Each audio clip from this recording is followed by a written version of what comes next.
Very good evening, guys. Can you guys see me and hear me? Very good evening, Arad. How you guys are doing?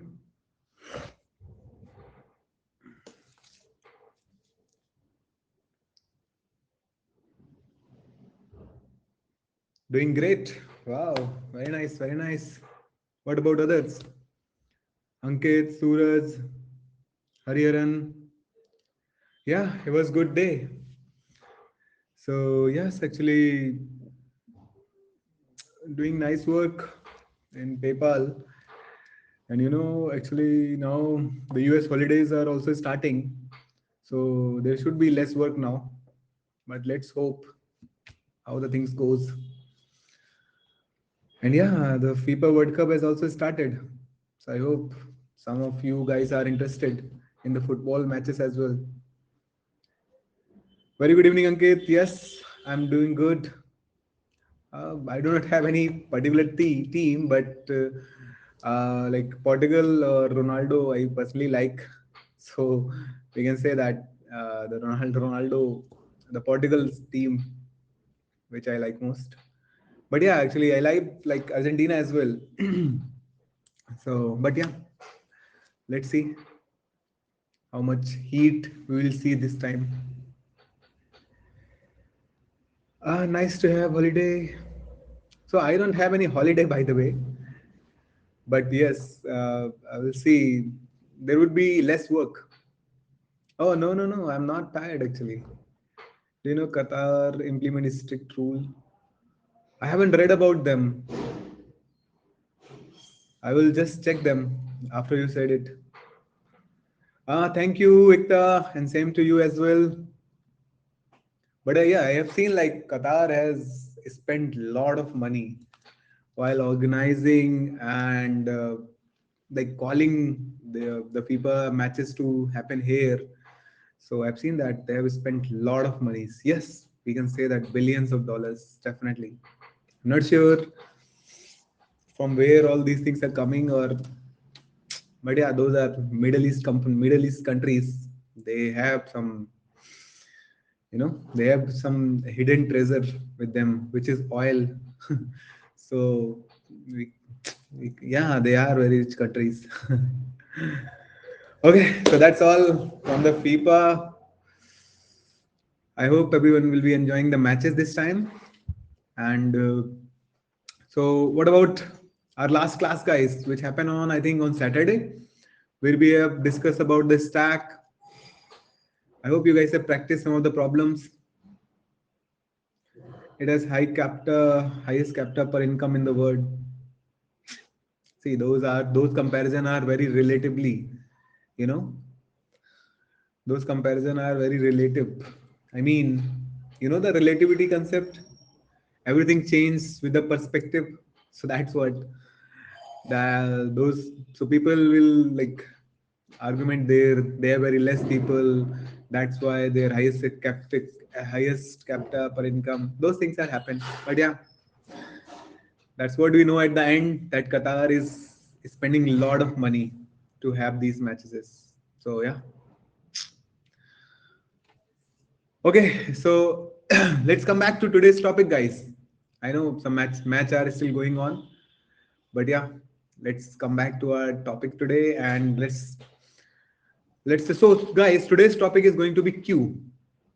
I know we have spent a lot of time in queues, and we have seen a lot of examples of queues while we are solving problems in binary trees, or we were solving some problems like here and there wherever we were solving. Let's see, when we are solving the problems in heap, are we using queue anywhere? For heap, I think we were using stack fully there because we were doing the pop operations there totally. So we can say for the while we are using the heap, we were not using the queue. And but yes, we have seen a lot of problems and a lot of places queues has been used because queue has very specific characteristics, and that characteristics is, guys, can anyone wants to tell in the chat what is that special characteristics which a queue has? Anyone? Yes, it's a FIFO, which is called first in, first out. Correct? So because of that properties, we have seen a lot of use cases where this particular feature can be used. Yes, and the queue has that's totally right, Vishal. So today it's going to be all about a little like all around FIF, FIFA to FIFO. They have very important two operations, same like stack. Like in stack, we have push and pop. The similar operations in queue we have NQ and DQ. Correct? They do the similar thing, right? So for like in the stack, we use push for inserting any element in the stack. Here in queue, we use NQ method to insert any element in queue. Correct? And then we use in stack, we use pop method to delete any items from stack. And here in the queue, we use DQ method to delete any element from the queue. Correct? And in stack, we have one top pointer. From the top pointer only, we insert anything and we delete also from there, because that's what the stack is all about. Last in, first out, or first in, last out. That was all about the stack. But in queue, we have first in, first out. Correct? First in, first out. So whoever has entered first, that person has to go out. Correct? So that's why in queue we have two pointers. One is called front, second one is called rear. So from front, it means the front position of queue, right? From where the queue is starting. Correct? So from front pointer, from the front pointer, we delete elements from our queue, and from the rear pointer or rear like wherever rear is pointing out, we insert the element from that side. So that's all about queues, guys. And I know we have implemented queue, I think, with the help of arrays. Arrays definitely we have implemented. And I remember with the linked list also we have implemented queue. We have not implemented stack with the help of linked list, but definitely we have implemented queue with the help of linked list, I remember. And then we implemented a queue with the help of stack as well. Correct? We can use the stack for implementing our queues. And apart from there, that we have seen lot of examples of queues. Like if you remember, we have solved some good problems. Like I remember the you know the sliding window. A lot of sliding window problem we have solved with the help of queues. And apart from that, I remember circular tour. That problem, if you guys remember, where we need some extra fuel to reach to the first position, to reach the same position from where we started. Did you guys remember the circular tour question? Yes, that was very interesting question. I think we have today that question in slide. If you guys want, we can discuss about the logic which we have applied in that question. Okay, the circular tour question which was there, and let's see in our because we have all the code right with us, so we can quickly see whatever question we have discussed in queues, right? And I remember like when we were learning about trees as well, so we have seen the BFS. Correct? The BFS, in the BFS we were using queues to traverse our element when we want to traverse our element in level order rather than going into deep like the DFS part. So in BFS we also use the queues. And I am telling you guys, I'm not sure we have any chapter of graph here or not, but I think we do not have any chapter in graph. But in graph also, there are a lot of problems like shortest path, calculating the shortest path, or finding out the minimum distance between two points in a graph. There also we use a lot of places this concept of queues. Disaster, dicastra, whatever people say, they also uses the advanced queue method to solve the problems. So there are a lot of examples we have seen in the queues. And I was going to show you the problems which we have solved in the queues. Yeah. So yeah, I think there was one binary question. Yes, that question was also interesting. When we have 1 to n numbers, you just guys remember the logic. When we have 1 to n numbers, and if you want to like print out all the binary numbers for them, correct? You guys remember the logic for that? We were trying to insert 0 and 1, and first time we inserted 0 and 1, and then we were appending whatever like first element we are taking out of the queue. We are appending 0 and 1 in that particular element which we have taken out from the queue, and then we were inserting them back. So that was very nice, a very easy or smart way to calculate the binary number or print out the binary number. That was the question which we asked. Correct? That was the first one. Yeah, circular tour was there where we were calculating the extra fuel. There, by the way, first while solving this problem, we have not used the Q because we have done this with the multiple variables only and with one loop. So we do not use the Q here, but we can solve this problem with Q as well. And yes, we have one more part of Q, which was DQ, right? Which was DQ. So you guys remember about the DQ? What was the features of DQ or characteristics of DQ? Anyone wants to tell? When we were talking about the DQ, there was some specific properties which it has, which are sometimes better than the Q as well. Insertion and deletion at both ends. That's totally right. Insertion and removal from both ends. That's what happened in Q as well. That's what happened in DQ, not in Q. So in Q we can do both operations from one ends only. Like front is for deleting and rear is for inserting. But in the DQ we have seen that we can do the things from both sides. Correct? We can insert from the front as well. We can delete from the back side. And see guys, why they have implemented, there would be definitely some of the use cases where they have used the DQ. Correct? And after that, guys, there was one more extended version of Q that was called priority queue. Correct? And which was very similar to which topic? The priority queue is, or the priority queue is what? I think yes, it's a heap. So in priority queue, we follow two features, which is give me the max element or give me the min element. I have provided you like bunch of numbers. So the maximum, the priority queues purpose is to give me the max element or the min element, and that based on what? That based on one function, and that function is known as how we were deciding the max and min? Comparator function. Yes, the priority or comparator function, we can say the better word would be comparator function. So with the help of comparator function, we were trying to understand that min and max, and that's same max heap and min heap combined known as priority queue as well. Okay, that was also one part of queue, so that's why I told you. And why the purpose for the priority queue and or the max heap or min heap was just to get any of the element to get to get maximum or min in O of 1, in O of 1. That's why we were using the max heap, min heap or priority queue. Correct?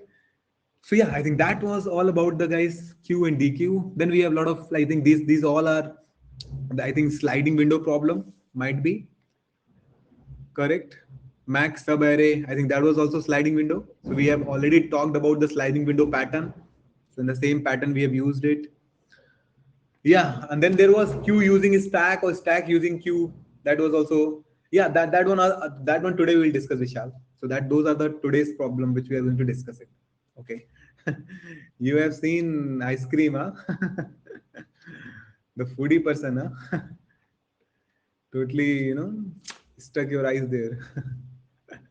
So yes, I think that's what the today's question. So we are going to do it today. So there are some interesting problem today's as well. So some questions are repeating, but there are some interesting problem today's which we are going to talk about. Okay, I like the ice cream one, and there is one more concept called stack permutation. If you guys like might be in your colleges who has done the computer science, they have talked about the stack permutation. In the gate exams also question ask from the stack permutation. 2 number questions they ask in the gate as well, or in your university's exam as well. uh, you have been asked about the stack permutation. Anyone remember about anything related to stack permutation in your colleges or classes? Anyone? Yes. Similar to that, Ekta. Yes, so Ekta has heard about it. What about others? Anyone else has given any attention to class? Forgot, okay. Ah, okay, BCS. But yeah, in BCS student also, right? Uh, might be you guys have also talked about. Oh, yes. So I think yes. Looks like. But yeah, that's good, right? Don't make fun of the first venture guys. Okay. Okay, so yes, guys. So let's today we are going to start with the stack permutation only. So yes, I think Ekta has correctly said mentioned that it is how many ways we can pop and make a combination. That's what the definition is, and we will see some examples of it, and then we'll try to solve one problem as well.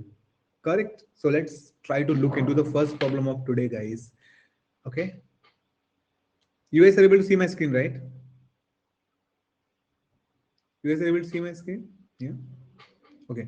So this problem is called array permutation, and this is going to use the the very known concept which is known as stack permutation. Okay. So what is stack permutation? So let's understand. Let's meanwhile let's read the definition. A stack permutation is defined as converting a queue to another queue such that we can only stack operation on the input array. That's fine. That's fine. Okay, let's take this example only. 4, 5, 6 and 5, 4, 6. First, let's understand, guys, what is stack permutation. And then we'll understand this question also, what we are asking in this question. Okay. Okay, so let's take any yeah, let's take simple. No, do not take that example. Let's take very simple example. Like I want to insert these elements 1, 2, 3, 4, 5. Okay. I want to insert these 5 element in my stack. Correct. While popping them out, like while we are taking out these elements, I want to know how many maximum possibilities, how many maximum combination we can create while we are popping these elements. So like in the gate or in exam, mostly people ask it like this: 5 and 4, 3, 2, 1. Can we pop our element in this way? This is one possible way. They will ask like this: can we pop our element in this way? Or let's think.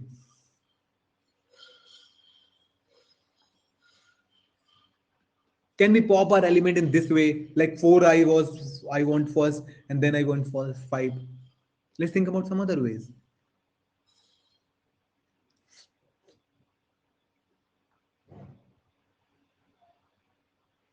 Can we pop our element in this way? Guys, while inserting, order always has to be this way. First, 1 will be inserted, then 2 will be inserted, then 3 will be inserted, then 4 will be inserted, then 5 will be inserted.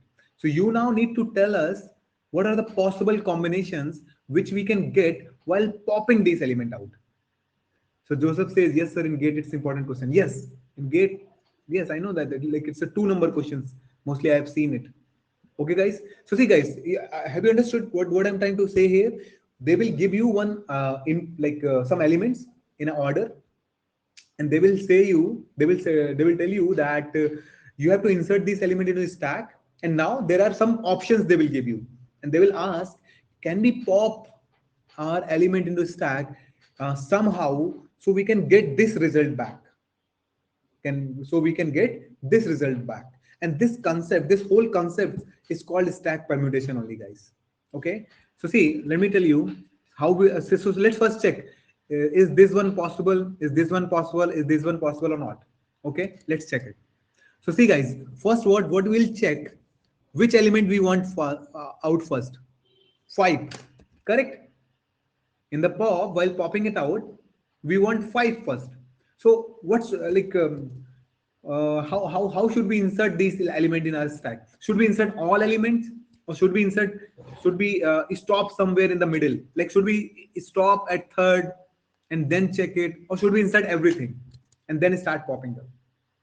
All element. That's totally right, because we were looking for 5 here, and 5 we will only get when all the remaining element has to be inserted. Then only we can get the 5 back. So that's what, guys, we will insert everything here: 1, 2, 3, 4, and 5. Guys, while we are doing these things, just remember these observations. So first observation we have made. What is the first observation? We have to see the first character in the output, because we are going to implement the same logic in our code as well. So that's why when we are talking about solving these problems, try to observe things as well. Okay, so see, what is the first observation? First we look into our output and we find it out 5, and then what we did, we didn't find 5, we have inserted all the elements, and then once stack top become 5, then we started out the popping out, then we started our popping out. So now 5 will be popped out. Correct, guys? Now 5 will be popped out. So we got this 5 here from our stack. We got this 5. Can we get 4 now? Can we get 4 now? Yes, because that's also in the stack top. So yes, 4, then we can get 3, then we can get 2, then we can 1. So this is a stack permutation. This is a stack permutation of our input. We can say if we are inserting our element in this way, this could be one stack permutation. There can be many permutations. I'm saying this could be one of the stack permutation. Okay, guys. Now let's look for second one. By the way, can you guys? Okay, let me try it. Okay, but yeah, anyone can see that these two are going to be stack permutation or not? Just want to ask, and then I will try it. But before that, with the first logic, with the first observation, can you guys see it? The point 2 on point 3 is going to be stack permutations of our input or not? Yes, Nikita said yes, they are. Vishal says no. Okay, so there are some people who are saying no as well. 2 people are saying yes. 3 people are saying yes. Okay, so most of them are saying yes, but Vishal is saying no. So let's check it. Let's check it. Okay. So guys, here they are saying that they want 4 as a first element out. So what we need to do, before 4 or till 4, before 4 or till 4, whatever elements are in here, just put it in all element in stack. So let's do that. 1, 2, 3, and 4. Correct. Now they want 4 out. So now what we'll do? We'll take out our 4, and then now you can see 4 is there. Now they want 5 outside, and we have not inserted this 5 till now. So what we'll do, first we'll insert this 5. First we'll insert this 5. So now this 5 is inserted. Now we'll see, is this 5 is matching? Yes, it is matching. So again what we'll do, we'll remove it, and then this 5 will be here, and then we can remove 3, then we can remove 2, then we can remove 1. So this is also a stack permutation. Okay, guys, have you understood the second one? Yes. So now let's quickly look for the third one as well. Let's quickly look for the third one as well. So they are saying they want to pop out 3. So before 3, whatever elements are there, or till 3, so just insert it. So 1, 2, and 3. Correct. Now let's pop this 3 as well out. Correct. Now let's look for next element which they want. They want 2 now. So we can delete the 2 as well. And 2 is also here. Now they will delete the 1. So 1 is also there. Now they are saying they want 4, and we have not inserted the 4 and 5. So what we'll do? We'll first insert 4. We'll first take it out. After inserting, take it out. then we'll insert 5 as well, and then take it out. So this is also going to be stack permutation. Let's try to create some example which are not possible. Okay. So let's think about it, which are not possible also we'll try. So let's see, 3, 2, comma 1, comma 5, comma 4. This one is not possible, guys. You know why? Because because first we have to insert 4 and then we have to insert 5. No, by the way, this one is also possible, guys. See, 4 5, so 5 4. No, this one is also possible, guys. Let's think about some other. Guys, got it right? 4 1 is also possible. How is third one possible? Ekta, is it clear now, or do you want me to explain it again? Last 4 and 5. Last 4 and 5. Yeah, so what I did there, Ekta, first I inserted 4 and take it out. Then I inserted 5, then take it out. So that's why 4 and 5 was possible. Okay? Yeah. And for the last one, what I did, I have inserted 4 and 5 together. And then I taken out the 5 outside, then I taken out the 4 outside. So that's why the last one is also possible. Okay, let's think about something else, like in the middle, something put something in the middle. I think that won't be possible. Let's see. Let's see if I put 3, 2, and see, 3 will be 1 2 3 will be inserted, then 3 2, and the 1 will be here, and then 5 4, and then 5 4.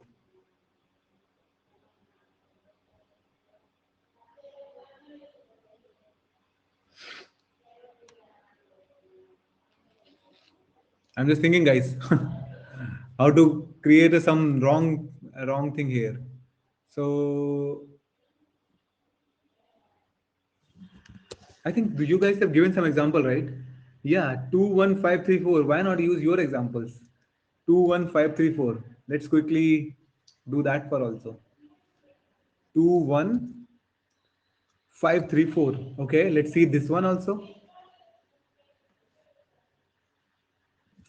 So we have inserted 1, we have inserted 2, then take it out 2, and take it out 1. Okay. Then we want 5. Oh, yes. This one is not the one. Wait. 3, 4, 5. So 3, 4, and 5. Then we taken out 5. Yes, correct. This one is not possible, guys. Because for taking out 3, we need to pop out 4 first. We need to pop out 4 first. So yes, Hariharan, yours one is totally correct. Okay, guys, everyone understood the last one? Why it is not possible? Everyone understood? Because for taking out 3 before 4, that's not possible. Correct? So yeah, that is one example which we can look here. Okay, so that's what, guys, these are the stack permutation. Everyone understood the stack permutation? What are the stack permutations and how can we? I'm kind of confused in the question. So see, Arad, the question is saying they will be giving you input and output. They will be giving you 2 arrays. Okay. So this will be your 1 minute. So Arad, this 1 minute. Yeah. So this will be your input array. And these all will be your output arrays. This will be your output array. Okay. Now they are asking you, is this output array is the stack permutation of input array or not? In these output arrays are the stack permutation of input array or not? That was the question they were asking to us. Okay, so before solving the question, we should be understanding what is stack permutation. So the stack permutation is what are the different ways, so we can insert some element in our stack and pop it out, or like remove the element from a stack. So we should get our output array.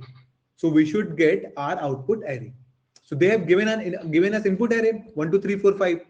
In the same order you have to insert it. Correct? And then they are also giving you the output array. So now you need to think about the ways.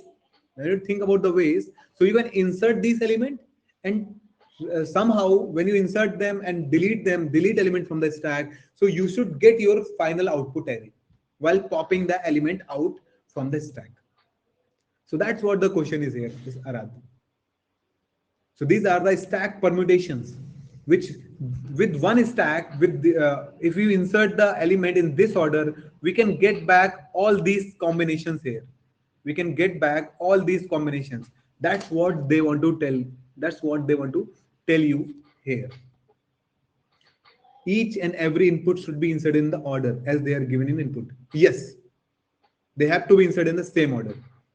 That's what they mentioned. We have to check which combinations are possible. Yes, we have to check which combinations possible or are the stack permutations of the original input. Which combination is possible? You can also say that, or you can say that the which are the output here, which can be the combination of the input array. So can you please confirm 14523? Okay, let's check for the last one, which is 14523. Sorry, this is sixth one. What happened, guys? 14523. Let's check for this one also. 523. So we want first one. Okay, so let's take it out. So now our stack is empty.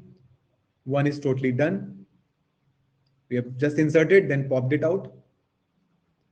Then we want 4. So we need to insert 2, 3, and 4. 2, 3, and 4. Correct? So now we can pop out the 4. You can see, Arad, we are just inserting in a one order, and then we are just checking our output array. In what way we want our element out. So now you can see 4 is also out. 4 is also out from here. Correct? Now we want 5, and we have not inserted 5 till now. So we can insert the 5 as well. So now 5 is also gone out. Now they are saying to give me 2, which is not possible. Before popping out 3, we can't pop out the 2 here because stack has properties. Only the top element has to go out. So that's why this combination is also not the stack permutation of our original array. So Ekta, yes, this one is not. Yeah. Yes, Hariharan Likhit has given correct answer. Yeah. Okay, guys. So that was the stack permutation. So now let's look into our question. That what they are asking in question. I think they are also asking the same thing, but they have given you some constraint. They have given you some more constraint. So let's read about those constraints and let's understand it. Okay. Okay, guys. So what they're saying, you have been given 2 queues. So I was taking the input array and output array, right? So those input and output arrays are, they are saying those are 2 queues, 2 queues. And your task is to check if we can convert one queue to another queue using stack permutation. Using stack permutation. It means they are asking the same thing. They have given you one input array, they have given you one output array. You just need to tell the first input array can be the stack permutation for another one or not. Or we can, like, whatever the output array they have given, that output array, we can generate it with the, while we are popping elements or not. That's what they are asking here. Now they have given some rules also, because now they are saying that those input, which we are saying as an array, those are not arrays. Those are queues. You can see those are queues. So what are the rules we need to follow? They are saying the dequeue operation can be applied on input queue. So now they are saying in the first queue, you can only apply the dequeue operation can be applied on the input queue. Okay. Push and pop operations of a stack. Okay, so you can like use a stack, and you can use push and pop operation of a stack. Stack and input queue must be empty at the end. Okay, then stack and input queue must be empty at the end. And then they're saying NQ is also allowed to output Q. So they have given some, see guys, they have given some constraint here. They have given us two Qs, input Q and then output Q. In the input Q, like 4, 5, 6, three elements are there, like this. And then in the output Q, they are saying 5, 4, 6. And they are asking, is these two elements are the stack permutation of each other or not? Or we can convert first input Q to other like the another output Q or not, with the help of stack permutation. So it means we can have also one stack here, which we can give as name as a temp stack. So now we have three things here: input Q, output Q, and temp stack. So now they are saying we need to somehow find out a way. So we can see one way to understand the question is you have to convert this input Q into output Q, and you can only use the stack permutations operation. Okay, that's first to understand the question. And second way is you can understand this question is like you have given these two arrays and you just need to find out the second array can be the stack permutation of the first one or not. Okay, now they have given some more conditions also, that DQ operation can be applied on the input Q. It means we can only delete DQ. Yeah, DQ is a NQ and DQ, so we can only delete from the input Q. We can't delete anything from the output Q. That's what they're saying. And then what they're saying, push and pop operation of stack. So we like stack, we can fully use the stack. We can fully use the stack. Okay. Then they are saying stack used and an input queue must be empty. Then they are saying if you are using the stack, so stack or input queue should be empty at the end. Like after completing all the steps, once you like verified that yes, input queue output queue can be created with the help of input queue, or they are the stack permutations of each other, so at the end temp stack and input queue should be empty. Okay. And then what is the next thing? NQ is allowed to output queues, but yeah, in the second queue they are saying you can insert some elements here, but you can't delete anything from here. Okay, these are some rules they have given to us. I hope you guys have understood some part of this question. They have given some rules in the question. They have given them some rules. These are not the rules of stack permutations, but in the questions, just to make this question a little bit complicated, that's what they did. They have just introduced the queue in the middle of stack permutations, and then they are saying we have given two queues, input queue and output queue, and you need to use the stack permutations to tell us yes, yes, at the end we need to just return true and false, and at the end we just need to tell us that the two arrays or two queues are the stack permutations of each other. That's what they want to ask. DQ means we can pop from no, these are the DQ operations. The queue has two operations, right? NQ and DQ. These are the DQ operations, Joseph, not the DQ. That's the where we can insert, where we can do the deletes and inserts from both end, not that one. Okay, so everyone understood the question, what they're asking here, and the conditions which they provided us to us. Okay. Okay, so now let's think about, guys, let's think about how to solve these questions. Okay, so see guys, first thing, because we are going to use the JavaScript, guys, right? If you guys are not using JavaScript, we have to stack rules completely. Yes, we can use the stack rules in this, like we can use the stack rules totally. Yes, but there are some constraint on the input queue and output queue, that there could be some like I think on input queue both operations are like applied. We can do NQ and DQ. Or 1 minute, let me read. In the DQ operation can be applied on the input queue. I think they are saying you should do DQ operation on the input queue and NQ operation on the output queue. Let's see. They're saying that we can do the DQ operation from the input queue, means from the input queue we can delete some of the element. and we can't delete the any element from the output queue. That's what they're saying. But let's see. Let's let's let's forget these conditions for some minutes and let's try to solve it with the easy way. Okay, guys. If we have just two queues, okay. But yeah, see in the JavaScript, the array is already a queue. So if they would be passing these elements. We we do not need to create any queue because that array is already a queue in the JavaScript. But in other language, like if you are trying to run or write the code in Java or in other languages, so you have to first insert input and output element in queue. Got it, guys? Because you will not be getting a queue in your as your input output. They in the input or output they will be giving you a string or the array like that. Correct, guys? So first you have to convert those numbers in your input and output queue. Everyone understood that thing? Why we have to do that, guys?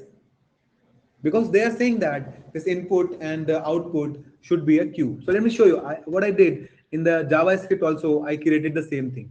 I just inserted the same element again. Let me show you. Just for where is that? Yeah, stack permutation is here. Yeah. You can see here. You can see input and output. You can see these are already an array. You can see because in JavaScript these are already an array. You can see I'm passing input and output and the length of those out input and output. But for other languages, I just try to do it. I just created two queues because those queues are already a JavaScript arrays. That's what we have inserted it again. And then we have taken a temp stack, one empty stack there as well. Understood, guys? What we did? Are we good here? Yes. So now let's try to solve this question. Okay. So now, guys, what was the first observation which we tried? What was the first operation which we tried? That we have to look into our output queue. We have to look into our output queue and try to find out our fifth, like try to find out the first element that we can pop it out or not. That's what we are doing, trying to do. So what we need to do, guys, from the input queue, we will take all the elements till we find out the five. So what we'll do, we'll try to sift it, like because we know that in the input queue we have to sift. We have to sift it and insert the element in here if this element is matching with the output queue. If this element is matching with output queue. Correct, guys? That's what we were trying to do. We were trying to find out the output queue element. Correct, guys? We were trying to find the first element in the output. Yes, we will first insert it. We will first insert it and then we will pop it out. Correct? Okay, so see, guys. So first, what we'll do, we will shift one element from here. We'll like shift, you know, the shift means we'll delete the 4 from here.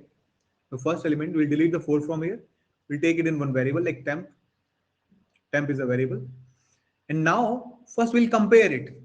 First, we will compare it. Or if you don't want to compare it, just insert it and then compare it with the stack top.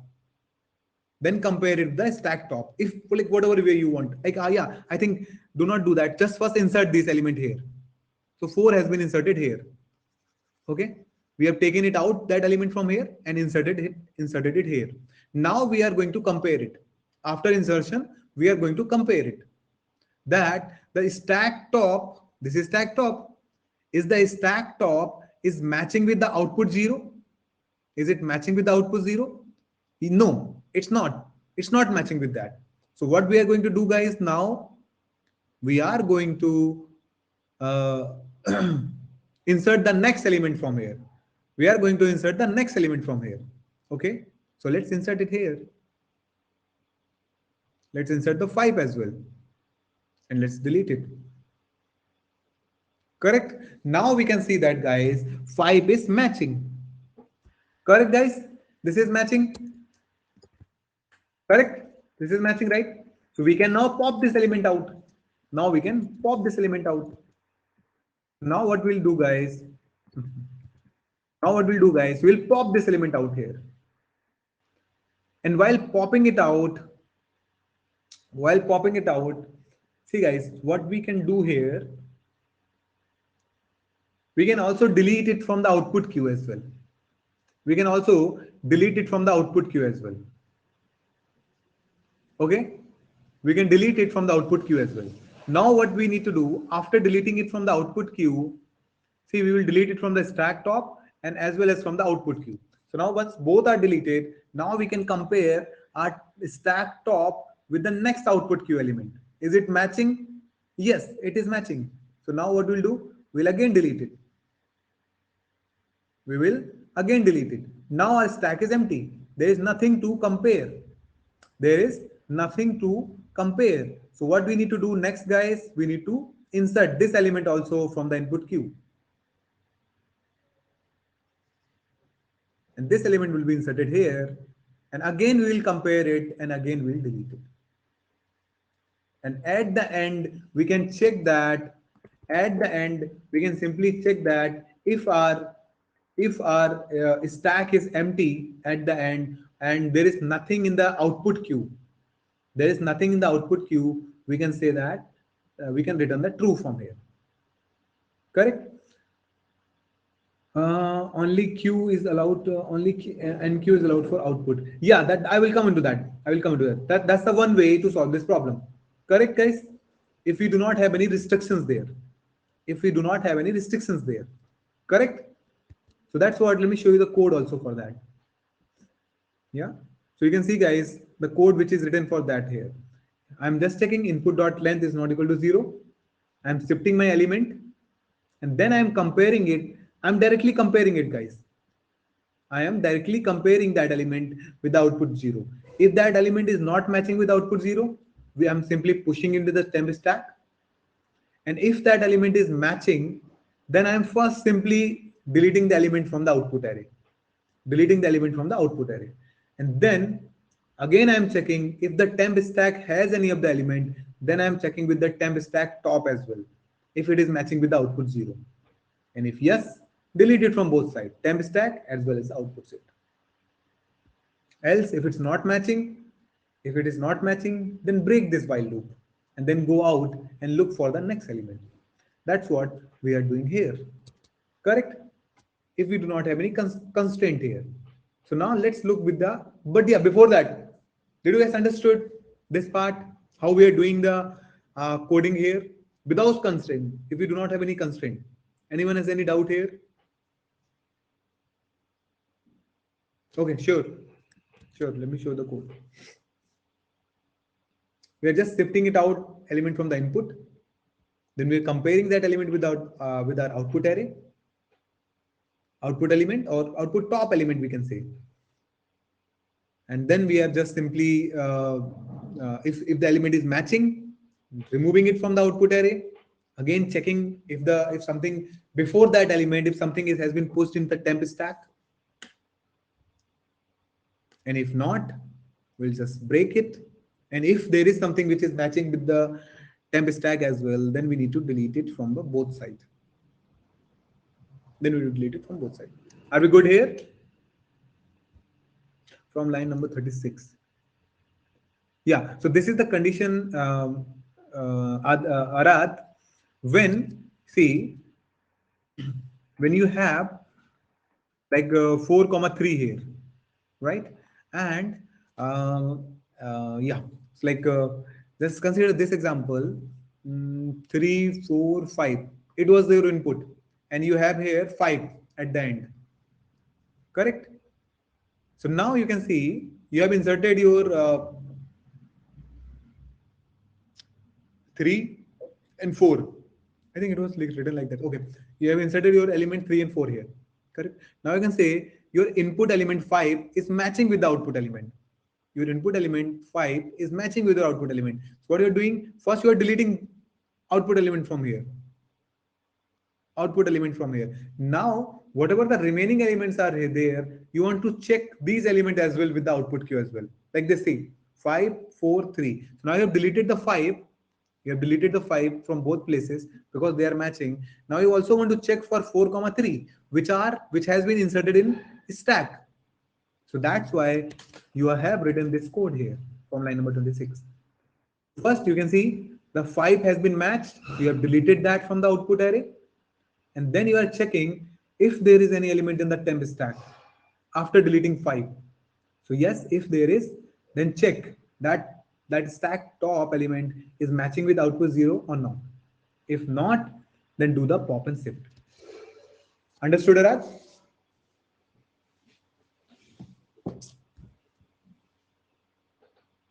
Yes? Okay. Now, guys, let's think about the second scenario. Let's think about the second scenario. Because I have not implemented the code for second scenarios, guys. Because I think I just read this condition, guys. These below rules, I just read it now. So let's try to create the code for this thing. Okay, because you can see if I just look into their scenarios also, so they have given this code only, but I was not sure. I have not read this condition, so I just read it right now. So let's try to do with this conditions also. I think that won't be difficult, right? So see, guys, they're saying for the conditions that we can only do what here, NQ and DQ. Yeah, so we can only do the DQ operation here, means shift we can do here, and we can insert in our output queue, right? We can NQ, we can do NQ operations here. So let's take the example again, 4 comma 5 comma 6, 4 comma 5 comma 6, and here would be 5 comma 4 comma 6. Correct, guys? This was the example. So we can only do, okay, so we can only do the deletion from the first array, and in second array we can only do the NQ operation. So let's think about something here, that see, and we can use the temp stack anytime. So let's think about it. See, guys, so what we'll do, we'll start from the first this input queue, and let's compare it. 4 and 5 are matching? No, they're not matching. See, input 0 and output front both are not matching. So this is front, and there would be rear, right? For both scenario, this would be rear. Just write it with the R, and this is F, and this could be here as a R. Correct? Like the last element or whatever you want to say here. So now you can see the front element of both are not matching. So what we'll do, because we can do the DQ operation from here, so let's now delete it from here. Let's now delete this element from here and insert into our stack, so we can later compare it. So now 4 has been moved here, 4 has been moved here, and now our front will be moved to 5. Correct? Now let's compare it. Is your front and front are matching? Yes, they are matching. So now we can delete this front. We can delete this element from here. Correct, guys? We can delete this element from here.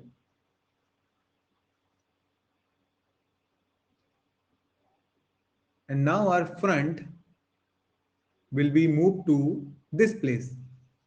Now we need to think something here, that how can we move to the next element, and we can only do the insertion operation here. So let's think about it, guys. 5 comma 4 comma 6. Okay,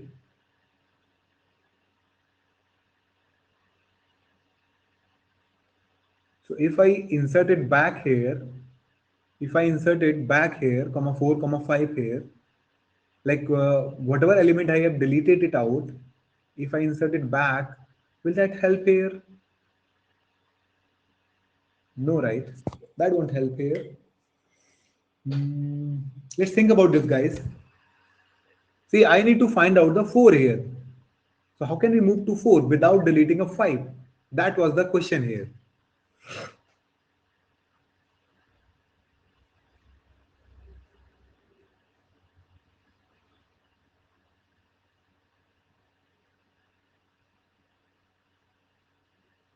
Any ideas, guys, which are coming into your mind?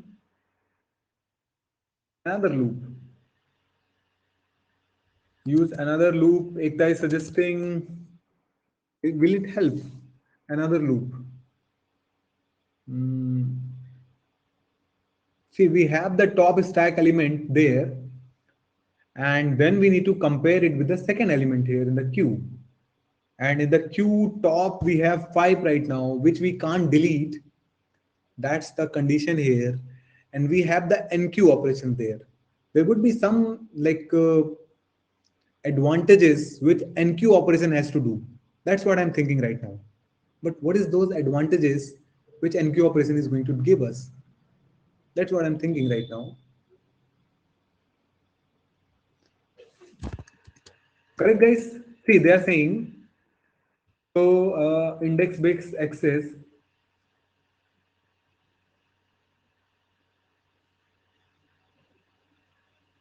So first, Ekta is saying index-based access for output queue. Take a pointer in output queue. Okay. See, if you will take the pointer, will not it differ the situations of queue and dq, queue and stack? Because we can only use enqueue dq operation, and we can only use stack push and pop. So like pointer and index based access, that won't help us here, right? It's not written that dq is not allowed, not the adjective only before enqueue. Does it mean we can use dq on output too? Let's read the question again. The dq operations can be applied on input queue, can be applied on input queue. Enqueue is allowed to output queue. I'm not sure that that condition we can take it here or not. Let's see if they have any approaches here as well. Input queue and check whether element is equal to top and equal push to stack or equal dq element both queues. See, they are saying that they are going to dq from both queue. But let's see, guys, if I find it out the same problem anywhere else, array permutations. Let's find it in the Google. Because I think before, without doing dq, I'm not sure how can we reach to the second element. See, guys, why we can't take the index-based access? Is that question right? Why we need to insert an element in the output queue? Yeah, that's also right. Why, yeah, that's what I am also thinking. Like, why we need to insert an element in the big output queue? What purpose it could fulfill? But let's but let's see. 1 minute. Let me see if we have any questions like this anywhere else. Yeah, check if two arrays are permutations of each other.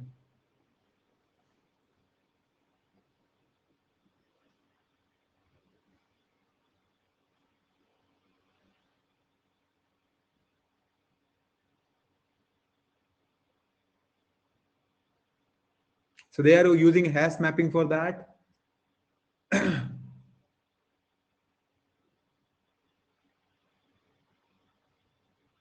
They have taken it as an array, not as a queue.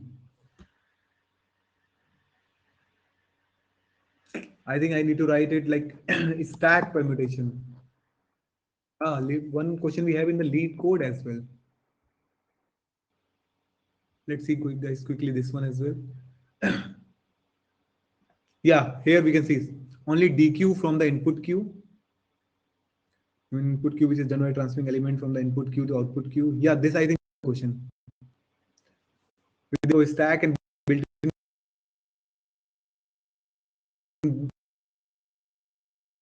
pop operation is stack. Okay. What does it? Let's see.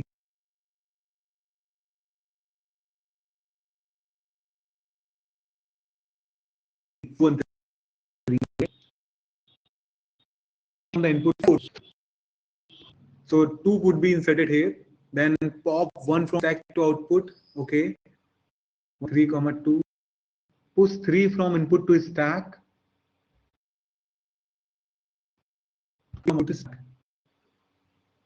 Now it looks like this. 1 comma 2 comma and 3 comma 1 comma 2 1. 1 minute. Let me see their code, guys. What they did.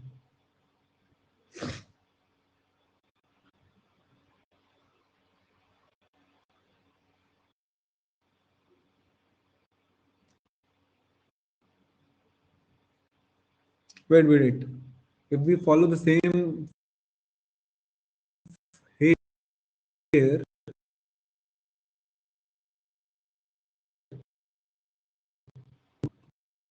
there,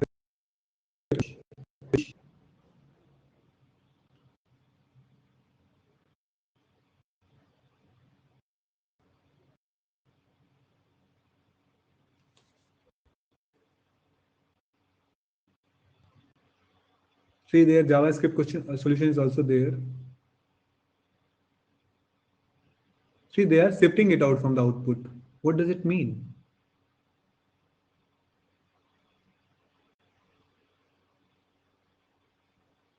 See guys, they are shifting it out from the output, right? They are deleting element from the output. And they are saying it above.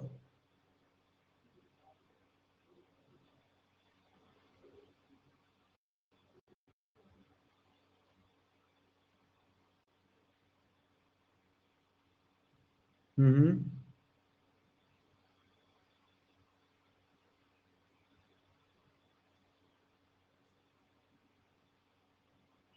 I think yeah, I think Reliable has also given me the same code. Okay, guys. So don't waste much time here. We have options to look into this. Look into this. Okay. Is this question right? So Ekta has one doubt. Okay, let's see what he's saying. Given two integers arrays, pushed and popped each with distinct values. Written true if this could have been result of sequence of push and pop operation or initially empty. Okay. Are you saying this is the question I should search? Ekta? Same code as yours. Yes, same code is like that. We are also doing same code. DQ is allowed in IP state form. Read code search just the problem statement.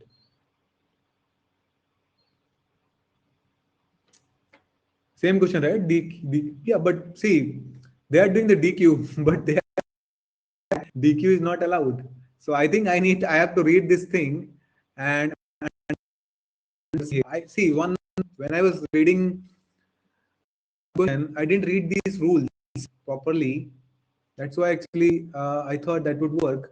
But yeah, I think that's fine. So I will look into this one. I will look into this one.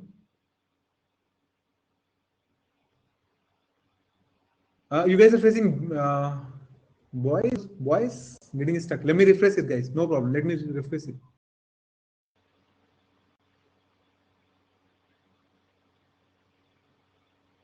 What about now, guys? Is it still stuck for you? Vishal, Arad. It's fine now. So yeah, as I was saying, I will look into this question. I'm not sure something is happening there between with this question. So I will look into this one, and in next class, or might be in the LinkedIn, after seeing into this question, I will look into this question today or tomorrow morning, and I will explain you what's happening there, or is there any changes, or they are like hidden doing. There is something hidden logic which they are thinking about here, which I have not get it till now. So I will just explain it there. Okay, guys. So let's jump into the next question. But yeah, if they are not allowing that rules, if they are not allowing that rules, if we can delete from both places. So did you guys understood the logic or not? If we can delete from both places, from the input queue and as well as from the output queue. Correct, guys? Are we good with that part of logic? Anyone has any question on that? So I can answer it right now. No, mine is easy, Hariharan, but that one is not following the rules, which I believe right now. I'm not sure. It might be following internally something. But no, Vishal, see, if you have seen the screen, in the Geeks for Geeks as well, they are saying DQ is only allowed, see, only DQ from the input queue.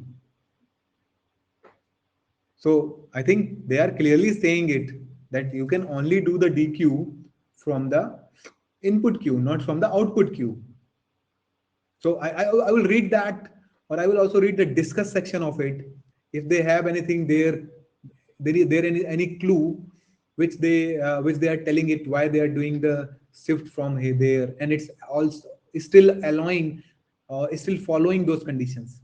So I will see that. I think there would be some discussion where they would be saying that after doing the DQ or after doing the shift from the output queue, it is still following some way. So I think, yeah, I have to check this part. Okay, I will check this part, guys, and I will explain to you if I understood. If not, we might need to correct it somewhere. Okay, or we might need to think some other logic. That would also be their way to solve this problem. I am talking about Q extending its features to become DQ. Hmm. Okay. Mm,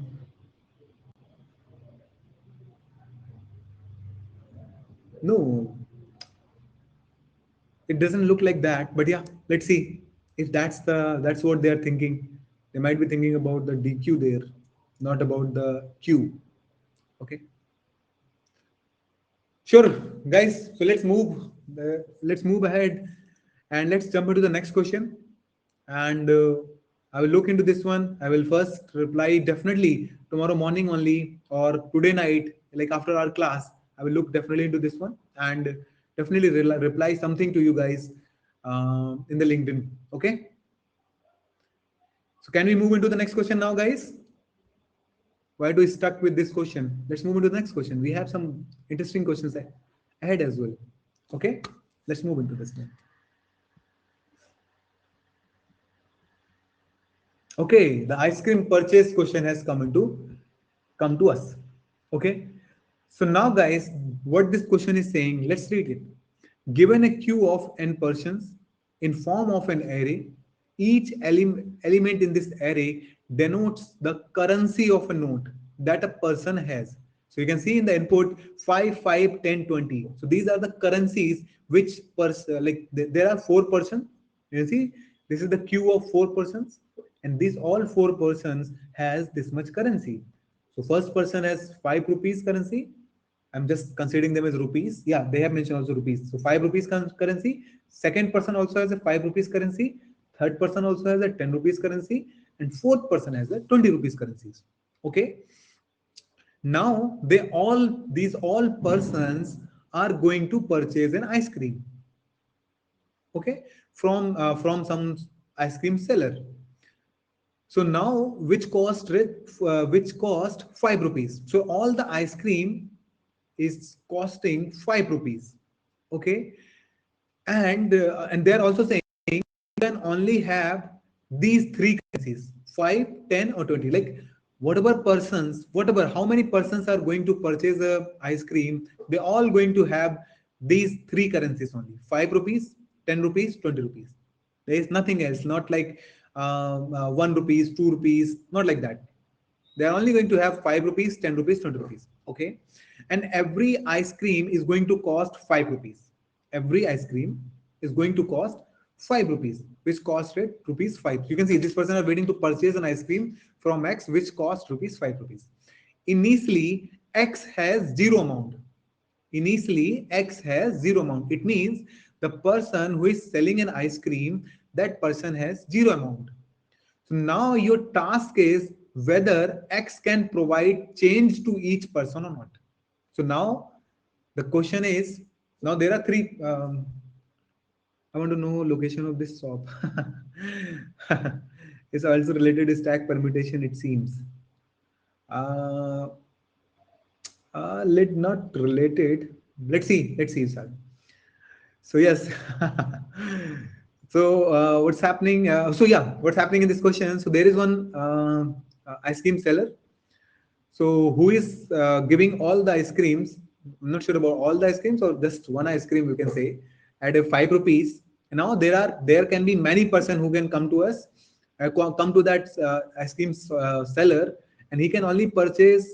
They can and all the ice cream they can all the ice cream has to be rate same rate 5 rupees, and this person who is going to purchase it, they can only have three currencies: 5 rupees, 10 rupees, and 20 rupees. Okay, so now in the if see if I'm coming and I have only 5 rupees, if I'm coming, if I have only 5 rupees, so should I will I get any change from the seller? If I purchase an ice cream, will I get any change from the seller? No, right? Because the ice cream cost is 5 rupees. So I will not get any change. Okay. What about yeah? What about if I'm same person? If I'm like taking 10 rupees and I have to purchase only one ice cream, every person has to purchase only one ice cream, correct? So how much rupees I have to get back? If I have 10 rupees and if the ice cream cost is 5 rupees, so I should get 5 rupees back, correct guys? Same goes for the 20 rupees as well. Same goes for the 20 rupees currency as well. So if I'm going to the seller with the 20 rupees currency, so how much rupees I should get back? 15 rupees, right? 15 rupees. So that's what guys we need to tell, that at the end, once all of the persons has purchased it, at the end we need to tell that the seller, the seller can give everyone changes every person who has purchased the ice cream, can the seller can give change to everyone or not? Like if at the end if 20 rupees, see if I'm saying I'm the first person who is going to sell the ice cream, or who is going to purchase the ice cream, and if I have 10 rupees currency, can a seller give can the seller give me any change back? No, because he does not have it. It's clearly mentioned in the question, guys. It's clearly mentioned in the question that initially the seller has a zero amount. Correct, guys? So he can't. So we need to return a false there. Now the same goes for the 20 rupees as well. If I'm the first person and if I'm going to purchase an ice cream and if I have 20 rupees currency, the seller or shopkeeper can't give me the currencies back. Correct? So that's what the question is asking. I hope I do not need to show you like this. You guys understand, right? Let me by the way, yeah, still let me do that. Like see, you guys can see if I am going with 5 rupees currency to the seller, this seller, can I purchase it or not? Can I purchase it? Or no, not write this. Can seller give me change or not? Can seller give me change? So yeah, in the case of 5 rupees, he does not need to. That's totally right. He does not need to. So we can simply return true here. Correct. Now, if we are going with 5 comma 10, what do you guys say now? If two persons are going, first person is going with 5 rupees and second person is going with 10 rupees. I think yes, seller can. Yes, definitely yes, right?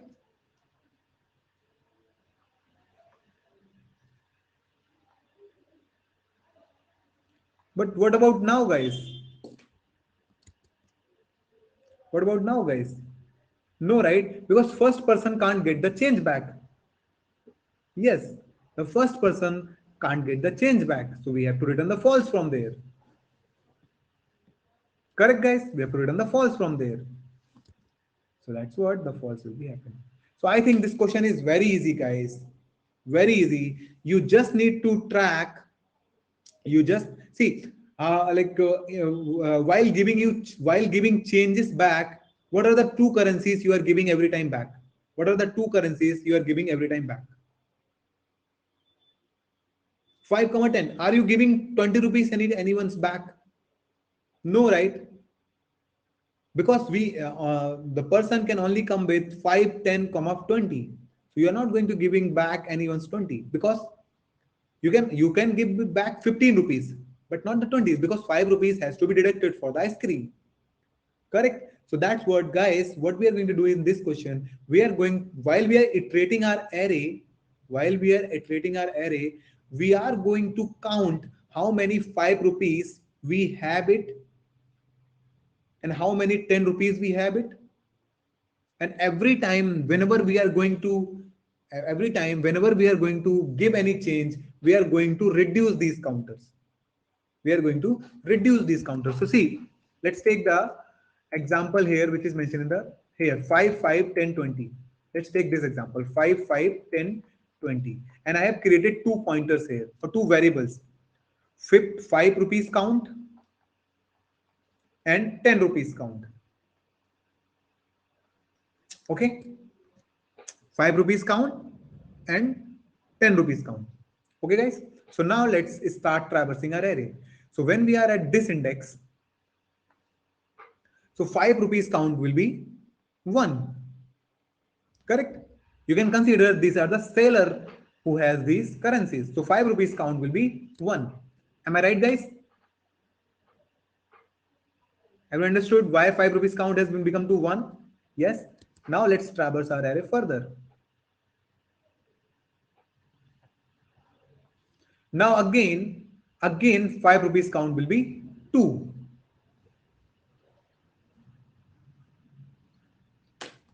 Correct guys? 5 rupees count would be 2. Everyone agree? Yes. Now let's move further. Now we are at 10 rupees. Now what will happen here guys? You guys think about it and now tell me what will happen here in the seller side. Just visualize what will happen in the seller side. If you are giving 10 rupees to seller, what will happen on seller side?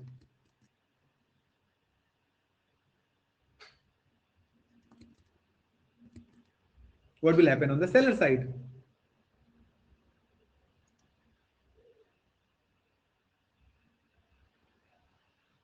Correct. Everyone says correct. So 5 will become 1 and 10 will also become 1.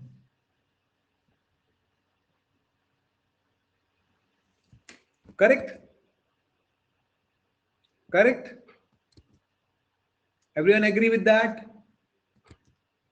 When the seller got 10 rupees, he will have this equation. Correct? Now let's move our arrow.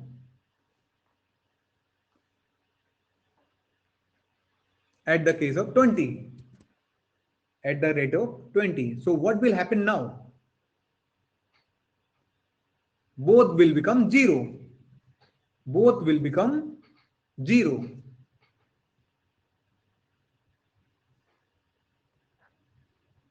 It means seller is able to provide the money back. It means seller is able to provide money back, which is good, right?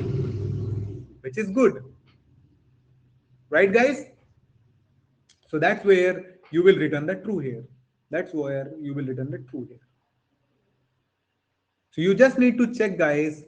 You just need to check, guys, every time. Once you see 5 in your array, you will just increment your 5 rupees counter. Correct? Once you see 10 rupees, so then you will check there that 5 rupees counter should be plus 1. 5 rupees counter should be greater than 1. Correct? 5 rupees counter should be greater than 1. See, what will happen in this case? I think, yeah.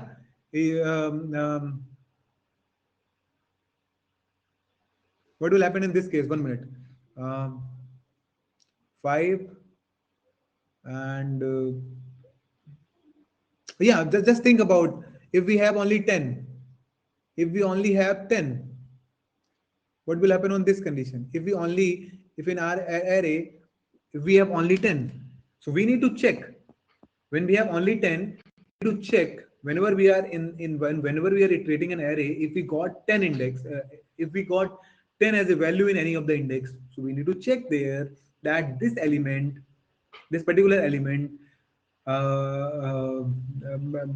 when we are seeing any at the index, when we are seeing that we got the 10, so we need to check the count of 5. It should be greater than 0. And if it is not greater than 0, we just need to simply return false there. Correct, guys? Because if we do not have 5 rupees counter greater than 0, it means we can't return it. We can't return the change here. Correct, guys? We can't return the change.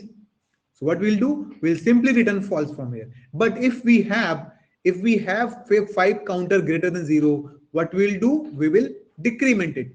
We will do minus minus on those places. Correct? That would be the condition for 10. So what would be the condition for 5? If in any of the array, if we see a 5 there, we will simply increment count plus plus.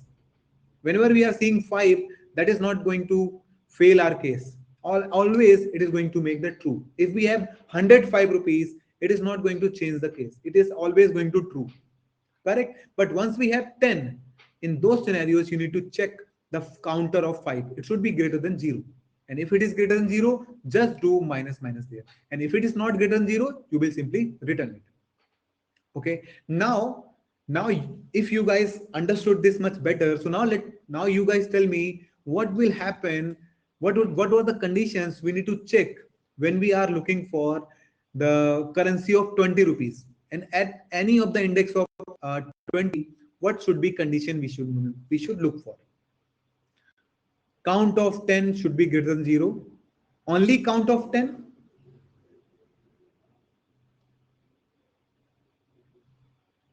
Count of 5 greater than 3.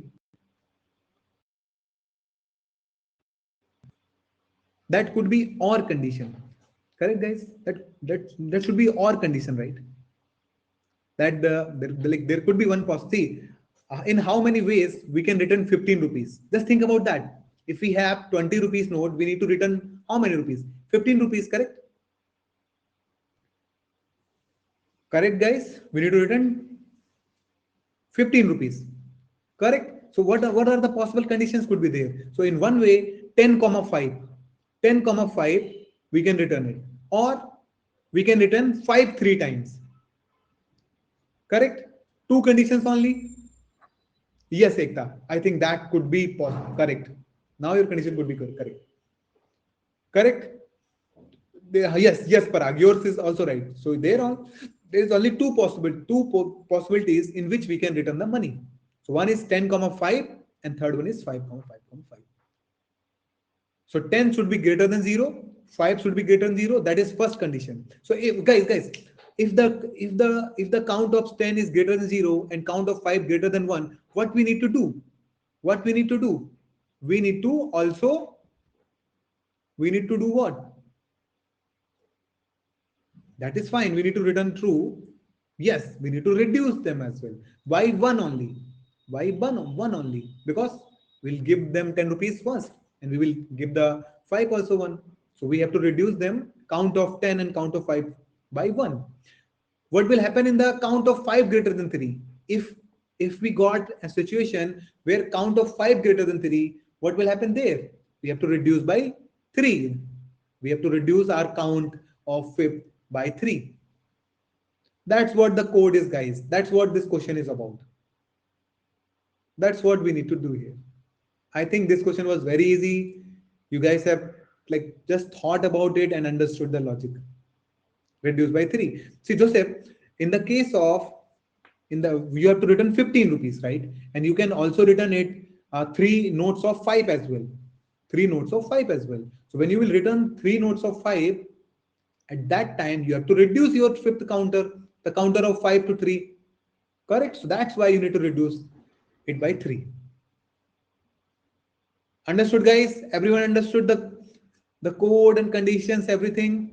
Now let me show you quickly code of it. Let me show you the code of it. I think this code was very easy, so you guys won't find it difficult. icecream.js.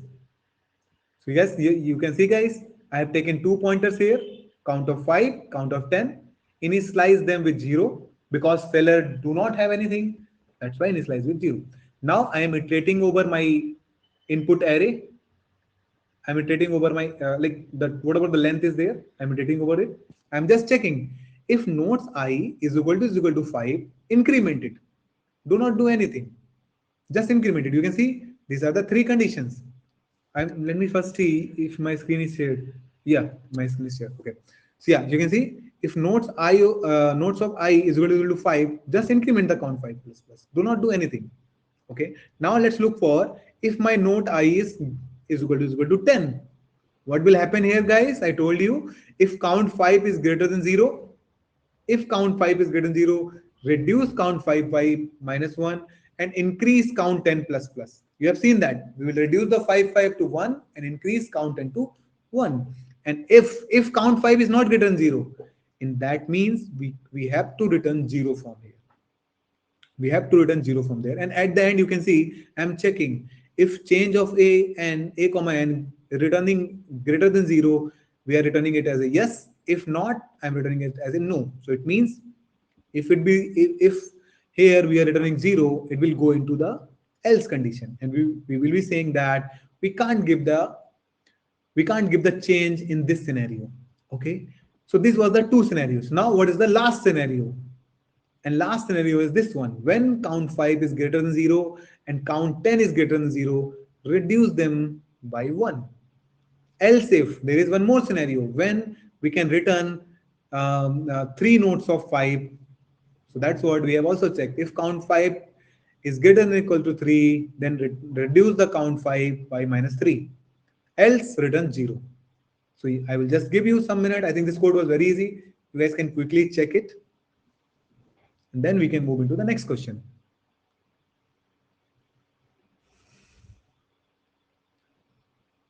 Okay.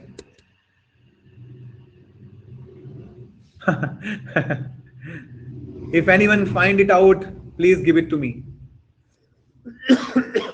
Only denominations are 5, 10, and 20. So denomination, what do you meaning by that, Likhit? If they have given the, yes, only notes are 5, 10, and 20. Yes, they will only have these three currencies. 5, 10, 20. Okay. So if anyone find out the shop, so just let Ekta know. Getting change for a currency is a real problem. Yeah, return. That's why I use UPI. Why returning one? So returning one, we are returning 0, right? Oh, at the end, yeah. So just for telling us that every condition has been passed, the seller can give back. Seller can say that yes, in this particular scenario, I can give every time change. So that's why you can see at the end, if anywhere I'm not returning 0, you can see at the end I'm returning as a 1, and here I'm checking it. If change a comma n greater than 0, print out the console.log as a yes. So seller is saying send everyone, and I will just give change to everyone. So that's what the one meaning of one there. It is telling that all the scenarios has been passed. Okay, Rina? Why not return yes or no? We can do that as well. We can do that as well. Okay. We can return the no and yes from there as well. That's fine. Okay, Likit? Yeah. Okay, so that was the question. I hope everyone understood. Okay, so now let's move into the next question, guys.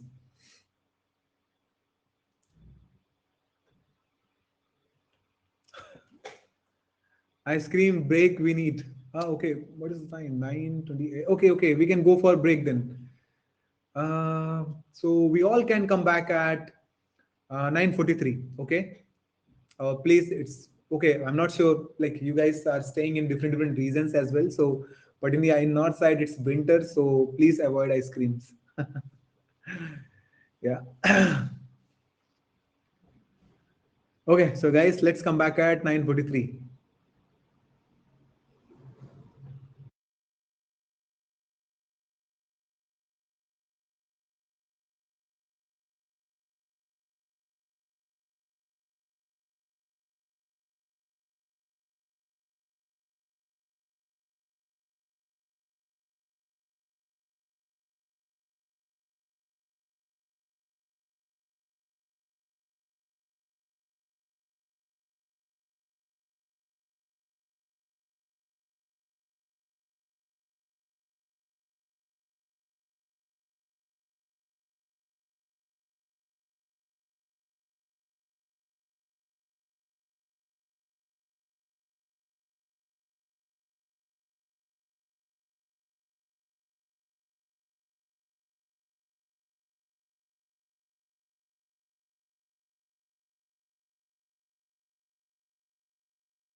Is everyone back?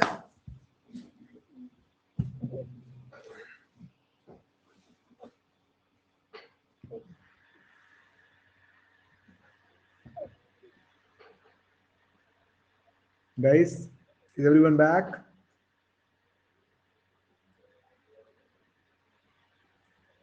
So Arad is back. Suraj is saying bye. By the way, he means back. What about others? Back and yes, both. Okay, bais means back and yes. Oh, great, Suraj. So bais. Got it, got it. Okay. That's guys, that's nice. See, we are learning mutually, right? You guys are also learning, I'm also learning. So yes, that's a mutual. Okay, so let's now jump into our next question. Okay, Ekta is also back. Great.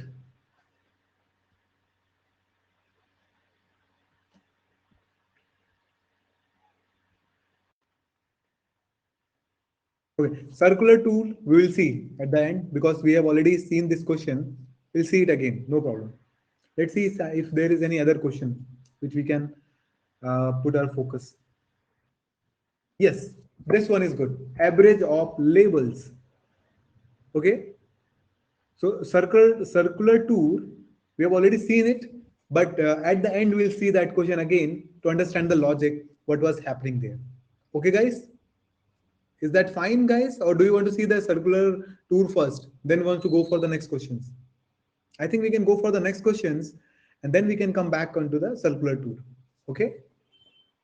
Okay, so now let's see this question, which is from the trees, and I think I want you guys to answer it because this question is not difficult. Okay, so now let me first read this question, and then we'll see how to solve this question. So what they are saying, guys, you have been given a binary tree, and your task is to print the average of nodes present on each label. You have to print the average of nodes present on each label. So let me show you. Where's pen? Okay. Like if we have a binary tree like this, 120.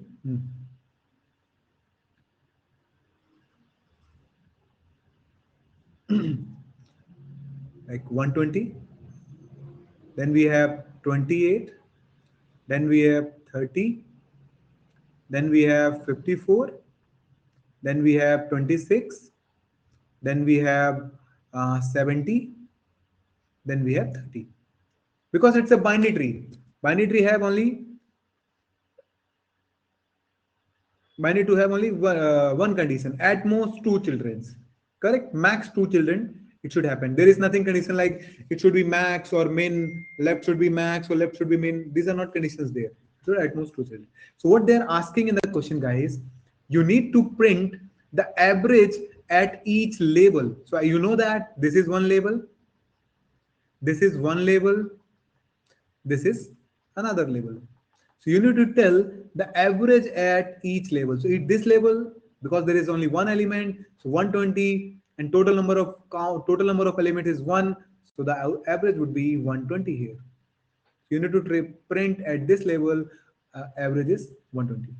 What about this label? So just add all the elements. So 58 divide by 2. That's how we calculate the average. And that's what the average would be 29 here.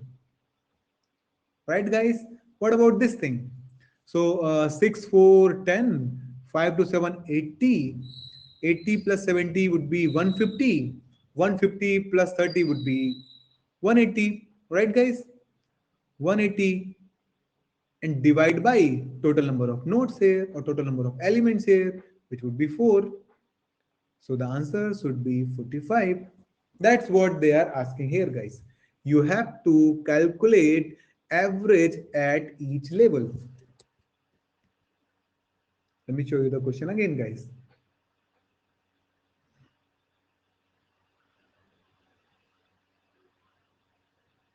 Yeah, you can see this question also. So 120, you can see at level 0, output is 120. At level 1, 18 plus 18 plus 20, 22. If you will add them, it will be 40 divided by 2. Answer would be 20 there, right? At the last level, which is level 2, if you'll add everything, you will get 69. And if you will divide 69 by 2, it will come near to, I think, 24. So they are taking, I think, a floor value. I think this is wrong, right? It should be 34, right? Oh yeah, they are not taking 3. Sit, see, their slides are having wrong answers. You know, there should be 69 divided by 3. Oh, 1 minute. Yeah, 69 divided by 3. Yeah, now it looks good. So the answer should be 23 there. Correct, guys? I hope you guys have understood the question now. That was easy question, right? Understood. Now let's think about the logic here, guys. Now let's think about the logic here. So see, guys, first thing, you guys tell me which would be better here, to go through BFS or DFS. So Likhit has already given the answer, by the way. Do BFS and store some of the elements in one variable and count in different variables and print. Yes, that's totally it. Likhit has find out the answer as well. Vishal says BFS and size approach. Yes, BFS and size approach. Totally right, Joseph. Everyone says BFS. So yes, as we know, in BFS, we traverse we traverse through each label. Like first we will insert this element, and then we will we'll take one Q here, right? We'll take one Q here, and then first we'll insert all the element at first label, which would be 120, and then we'll go for his left and his right. Correct? But when we are at this label, we will also calculate the size of it. We'll also calculate the size of it, and at that, like whatever size is coming, we'll run one for or while loop.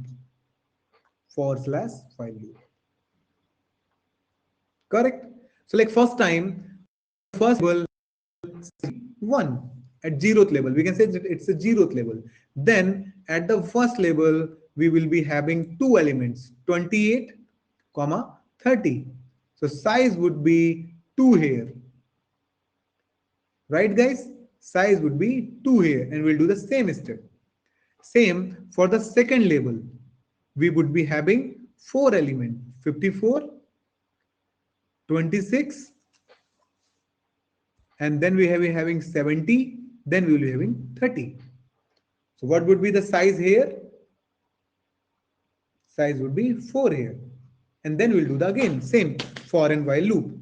Correct? So right now, when we were running this for and while loop, guys, when we are running this for and while loop, we will calculate sum of all elements and count of all element. Sum of all element and count of all element. Right, guys? We'll calculate the sum of all elements and count of all elements, and then we will simply divide them as we are doing it here. Like after this for and while loop is ending, after this for and while loop is ending, this one I'm talking about, this one. After this for and while loop ending, we'll just calculate this thing and print out our answer. Whatever they want in an array, we'll push in an array. If they simply want to print it out, we'll simply do the console there. I hope you guys have understood the logic here. Yes, inside the while and for loop, which we have for size, we will do the sum and count there, Joseph. Okay, have you understood? So let's see the code quickly. Let's see the code for this.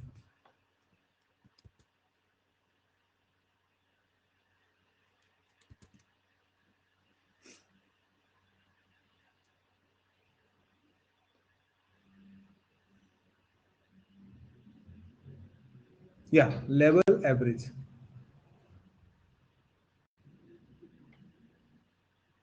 So here, this is just simply, we are creating a tree. So that's why we have a node structure there, because node follows left, right value.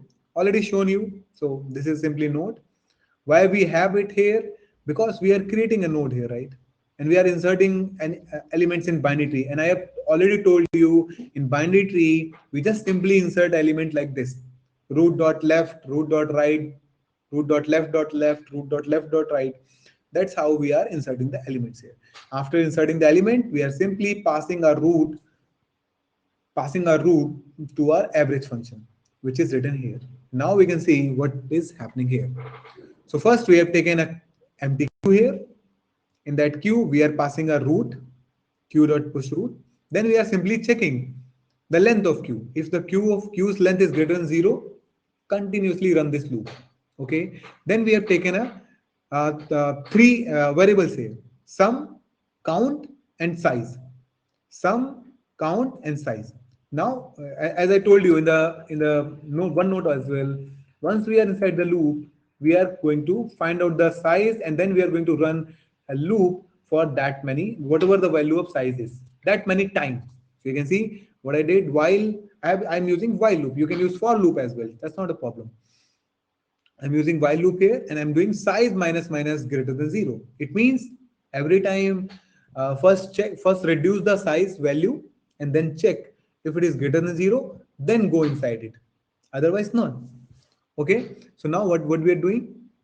Uh, so first we are taking the first element from the queue. Let n is equal to q0, correct? And then we are removing that element from the queue. Then we are simply adding all the elements whatever available. Like in the case of this one, first 28 will be removed, then 30 will be removed in the second iteration, and then we will simply calculate the sum of them. We are also doing the count plus plus. Then we are checking if that element which we have right now we have in our queue, we are checking if any left exists, push it into the queue. If any right exists, push it into the queue. And then at the end, once this while the size this size loop is ending, you can see once this size loop is ending, I'm just simply printing out my answer. I'm doing sum multiply by 1.0. Like I think this is just simply converting into the mathematical terms. That's why they are doing. And then divide by count. Then divide by count. And then at the end, we are printing it out. We can do math.floor also, whatever we want to do here. Okay. So that's what the guys, I think it was very, anyone has any questions in any line? I'm here to explain it again. Why doing sum multiply 1 by 2? I think it's just to giving it point 0 at the end, like a floating number, something like that. 1.0. See, 125 multiplied by 1.0, it's just giving it like 1.125.0, making it like that. That's why they are doing it. But that's not necessary. It's not, see, it's not going to relevant anyhow. It's just multiplying it 1.0. Yeah, in the sum, I think we do not need it. Definitely not needed.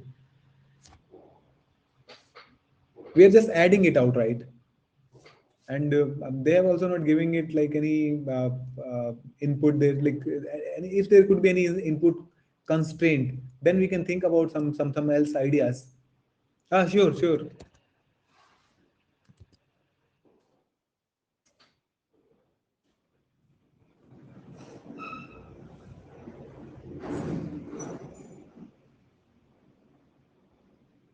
So simply, we are just pushing into the queue and calculating the length. Just checking the length of it. If the length is greater than 0, it means there is any element in the queue. If there is any element in the queue, just calculate the sum and count for them, all those values which exist in the queue. That's why we are calculating this. You can see in the line number 24, we have taken the size. It means whatever elements right now present in the queue, just take all the elements there, just take the size of them, and then delete one by one all those elements, calculate the sum for those elements, increase the count for them, and also check if they have any left and right there. And if they have, insert them back into the queue.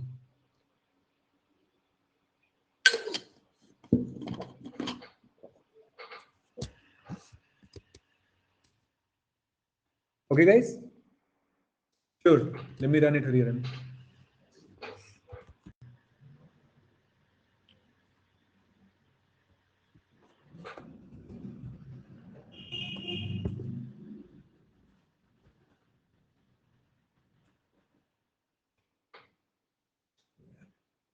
So yeah, 120, 20, and 23. So we are taking the same example. You can see 120 left right is 18 comma 22, which will give us 40. So it will be 20 divided by 2. And then we have 13, 35, 21, which will give us 23. So average of labels are these values. Okay, Riran? Clear? Okay, now let's look into the next question, guys.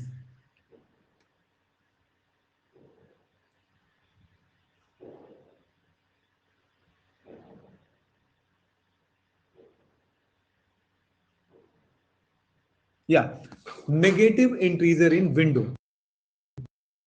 Already done this question or not? But yeah, guys, did you remember we have done this question or not? Because I think I have this question in our code base. I'm not sure we have already done this question or not. Yeah, so let's first understand the question, then we'll talk about that we have done it or not. So we have been given an array and one integer k, and your task is to find the first negative integer in a window of size k. If window do not contain any negative integer, print 0. So it's a sliding window question, guys. And you need to, whatever the sliding window size is right now, you need to find out the negative element on that. Like if I take this example, simply minus 0, comma minus 3, comma minus 4. Let me take that example. Minus 2,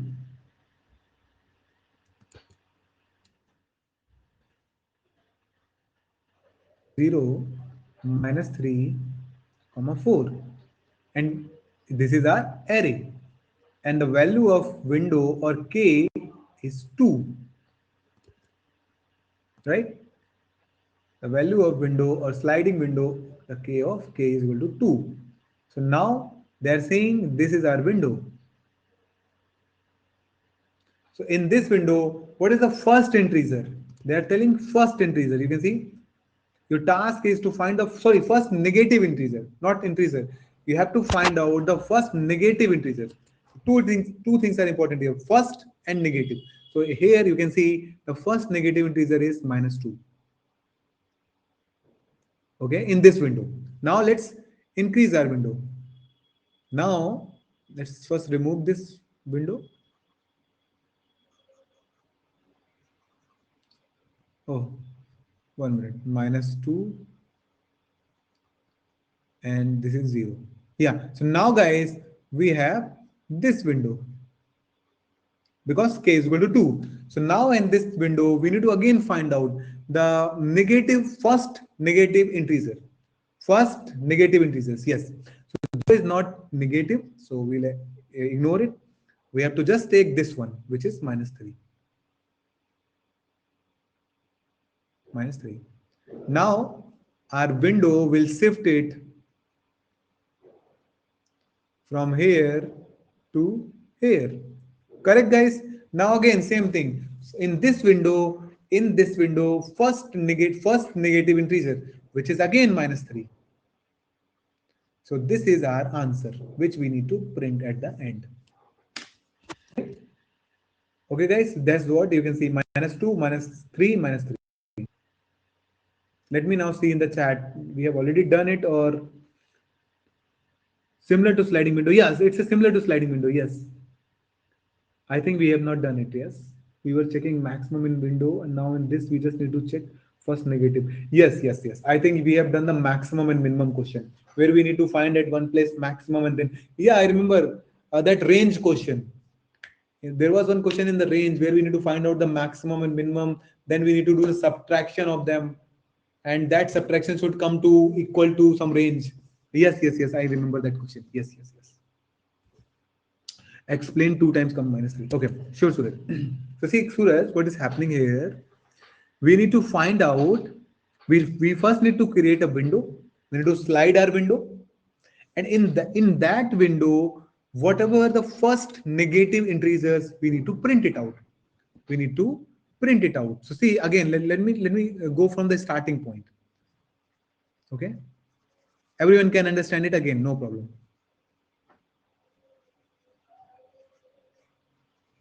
Okay, so see guys, we will first start from this window. Understood, Suraj? Why we have taken two arrays? Because k is equal to 2, right? Understood? Yeah. So that yeah, what I was saying? Yeah, why we have taken 2. So now what we need to find out this in this window? We need to find out the first negative integer. So what is the first negative integer here, Suraj? Between -2 and 0? It's -2. Yes. So that's our answer would be -2.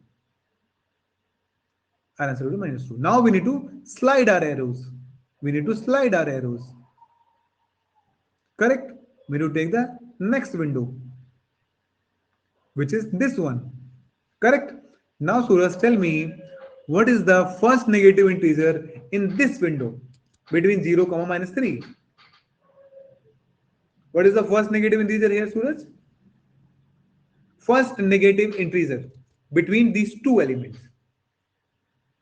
0 is not the first negative integer, so we will remove it. We will not take it. What about the -3? -3 is the negative integer. -3 is the negative integer. So that would be the first negative integer, right, Suraj?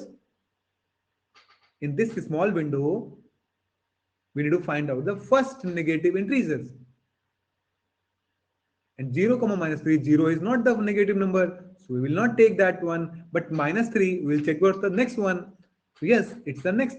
Okay, I think you guys are confused here. But wait. Let's take another example. I think you didn't understand the. Okay, -2.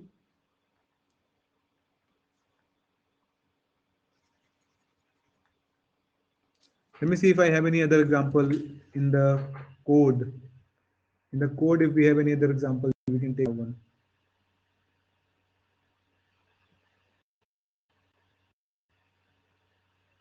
Yeah, this one.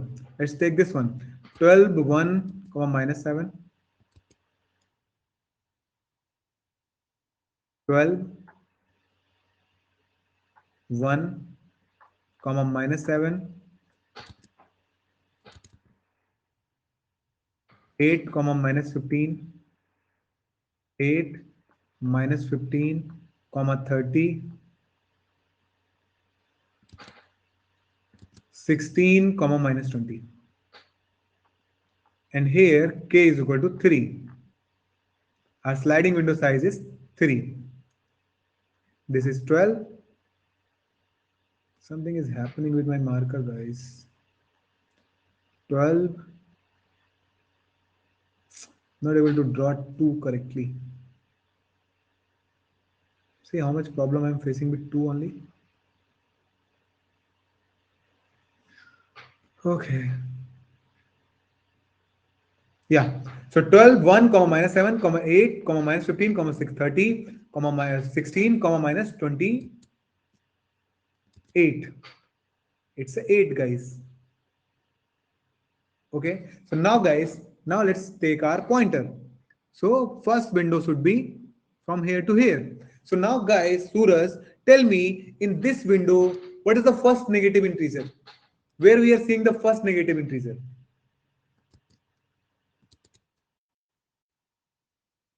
Yes, it's -7.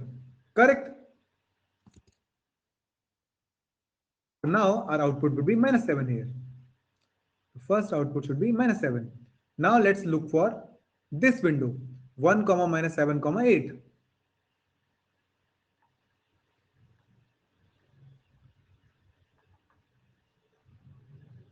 Again, you guys tell me what is the first negative integer in this window? 1, -7, 8. -7. Yes, again -7.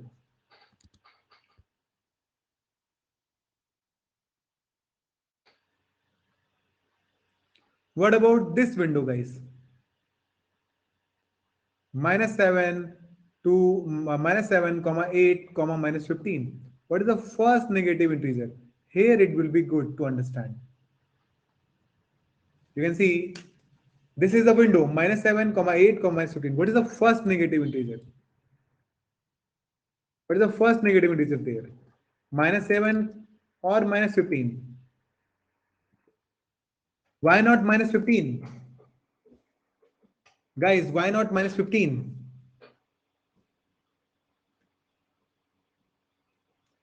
Yes, it's not first. Correct. It's the second negative integer. It's the second negative integer. That's why I'm not taking it the first. Yes, so it will be -7. And same here. Here 8 comma minus 15 comma 30, -15 would be your answer. Between this 15 -15, your answer will be again -15. Guys, what will happen in this scenario? Last one, if we have plus 28 at the end, what will happen here? For this scenario, 30 comma 16 comma 28, what will happen here?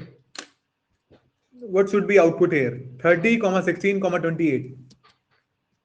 What would be the first negative integer here? 16 comma 20. Yes, it would be 0. For that, we need to return 0. Now everyone has understood the question. Everyone understood the question? Anyone has any doubt?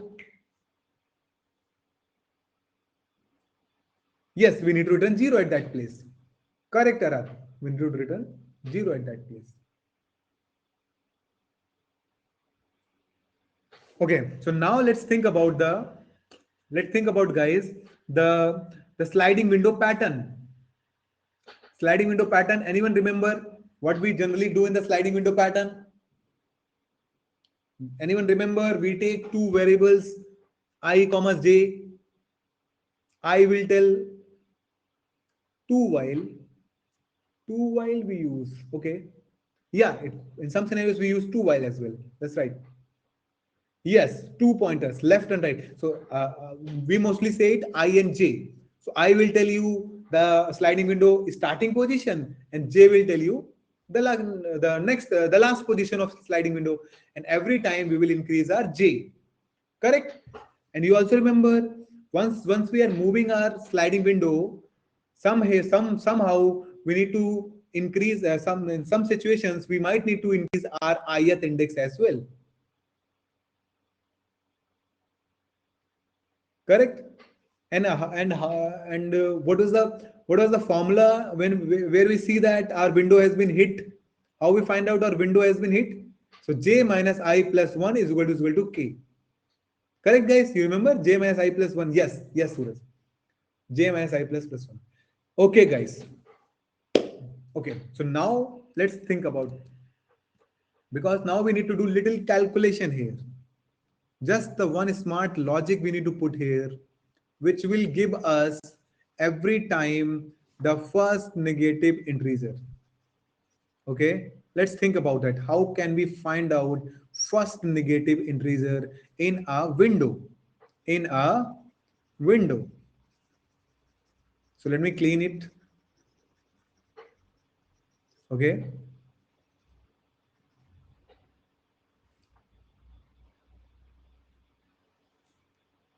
K is equal to 3. Correct. So now guys, if you guys remember, I would be pointing out to here and J will be somehow. Let's just think J is right pointing out to here. Okay. In this window, we need to find out our first negative integer. We have to, like, once the window will be hit, so like we will be going into this one, Ji minus I plus 1 is equal to K. And we need to somehow find a result here. Correct? Once we are in this condition, j minus I plus 1 is equal to k, we need to increase our window. Right? We need to increase our window and we need to find out the answer here. So what do you guys suggest? What do you guys want to suggest? How can we find out when we are reaching to the window? How can we find out the first negative integer? Let's see, Likit has some suggestion. Take a pointer which travels from I to j every time and return negative, or if that pointer is greater than j, return 0. Yes, that is the way, but it is going to give us n square complexity because you guys are traversing inside that I to j. That is going to give us n square complexity to us. And that's why all the problem of sliding window, if you remember, Likit, all the problems of sliding window give the same complexity, and that's why we use the sliding window to decrease our complexity from there. Correct? Anyone else has any suggestions? So Joseph says increase I map Q. Okay, Q. Okay, pushing into stack once number is negative, we use it. Okay. So Parag is giving some, like, yeah, he's thinking in some way, which is nice. So let's think. If we are going to take, guys, stack, okay. So now we pushed it 12 into that, okay, and then we push it. What was the next number after 12? It's 1, okay, 1 minus 7. So what? Once our window has been hit, what? How we will find out the negative numbers? It is the top stack. Top stack. Is it the top element you are saying here, Parag? Vishal, I would store all the indexes. No, Parag, it won't work. Every time top. See, if you have -1, comma 3, comma 5, so stack top will be 5. Correct, Parag? But your answer is at the ground of -1, at the bottom of stack. It won't help you, right, Parag? Okay, so Vishal says, I would store all the indexes having negative values in map and then check for any given range. That could be one thing. Vishal mentioned all the indexes having negative values in map and then check for any given range. See, first part of question makes sense. First part of question makes sense. But the first part of Vishal answer makes sense, but second part of it does not make any sense, which is check for any given range. In map, we just simply, you know, uh, put the values and like it's a key value pair. How will you check the ranges there? That's the difficulty there, Vishal. Let's see some other solution. Likit is saying we'll store every negative element in stack. Okay, yes, okay, stack. This time again stack. If I crosses that negative value, then I will pop. If I crosses that negative value, I will pop. Or else return the stack if stack dot line is equal to 0.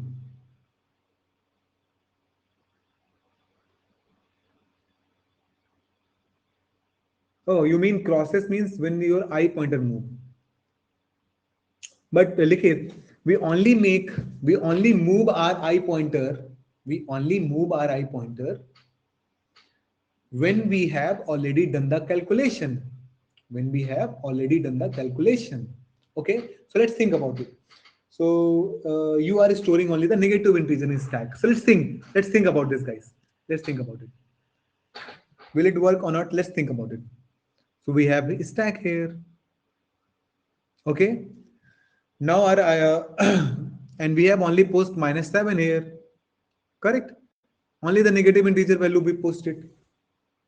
Correct. Now our window has been hit. Now our window has been hit.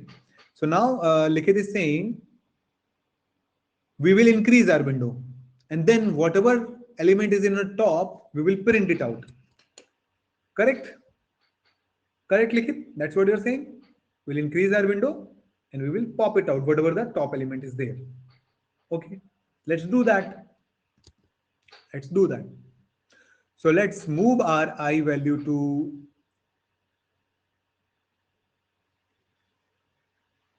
here.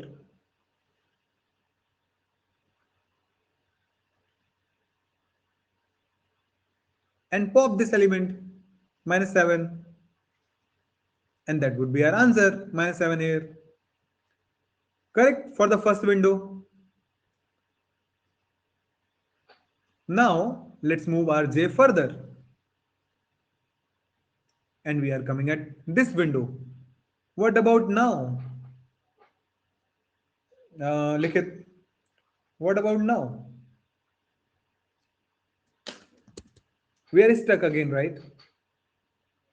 Oh, pop only when I cross the stack. Okay, don't pop it stack. Okay, let's see. So he's saying that do not pop it when we will only pop it when we cross it. Okay, let's see. So we will not pop the -7 from here. We'll simply just print out the -7 from here. Okay, so that would be -7. Now in this one again we'll see the -7. That's right. So we will take out the -7 from here. Again, sorry, do not pop it. Sorry, do not pop it. Do not pop it. -7. Now let's move our pointer here and remove this one and move our pointer to here and insert -15. So now Likit, -15 would be our answer because stack top is -15, not -7. And our answer should be -7. Stack of 0. See, Likit and everyone, I'm again telling you, when you're using stack and queue, never consider stack of 0 or stack of, like, only in stack, length -1 work. Okay, same goes for queue as well, guys. In queue, you have one front, you have one end. Okay, that's fine, Likit. There's no problem. So we are not going to, this question is not going to help us with this stack because we can't use half functionalities of stack, half functionalities of arrays. Correct? So that is not going to work here. So for range, like from 0 to 2, okay, each index of range will be used as a key. If I found, we can keep it as an answer. Acha, okay. So Vishal is saying we are going to use map, and at the second index, if we found any negative integers, we'll keep it. Like you're saying, right? Yes, Likit, Q will work like that, and your answer will definitely solve the problem if we are going to do here. Okay, Likit?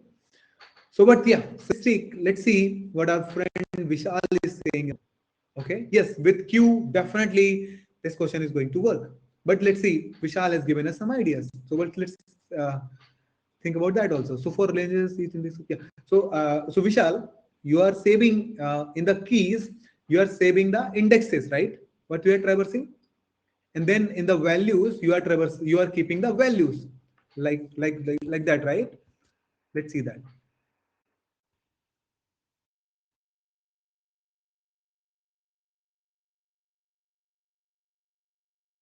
Vishal, how like, sorry, first negative element we got at the second, right?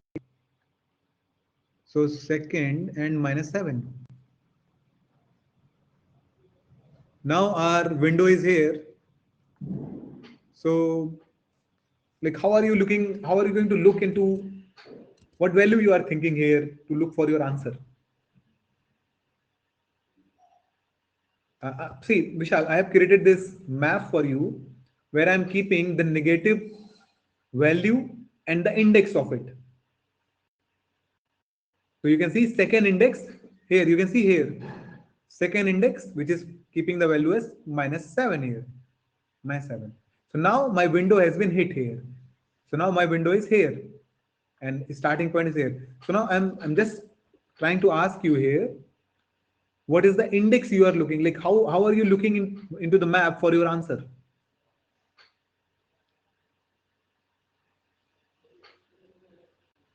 Like how should we look? See, in the stack we were looking for the top element. In the queue we were looking for the first element. What about in the map? What should we look for in the map for our answer? Any suggestions there?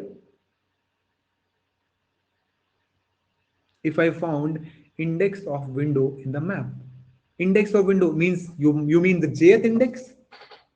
You mean the jth index, the end index of window?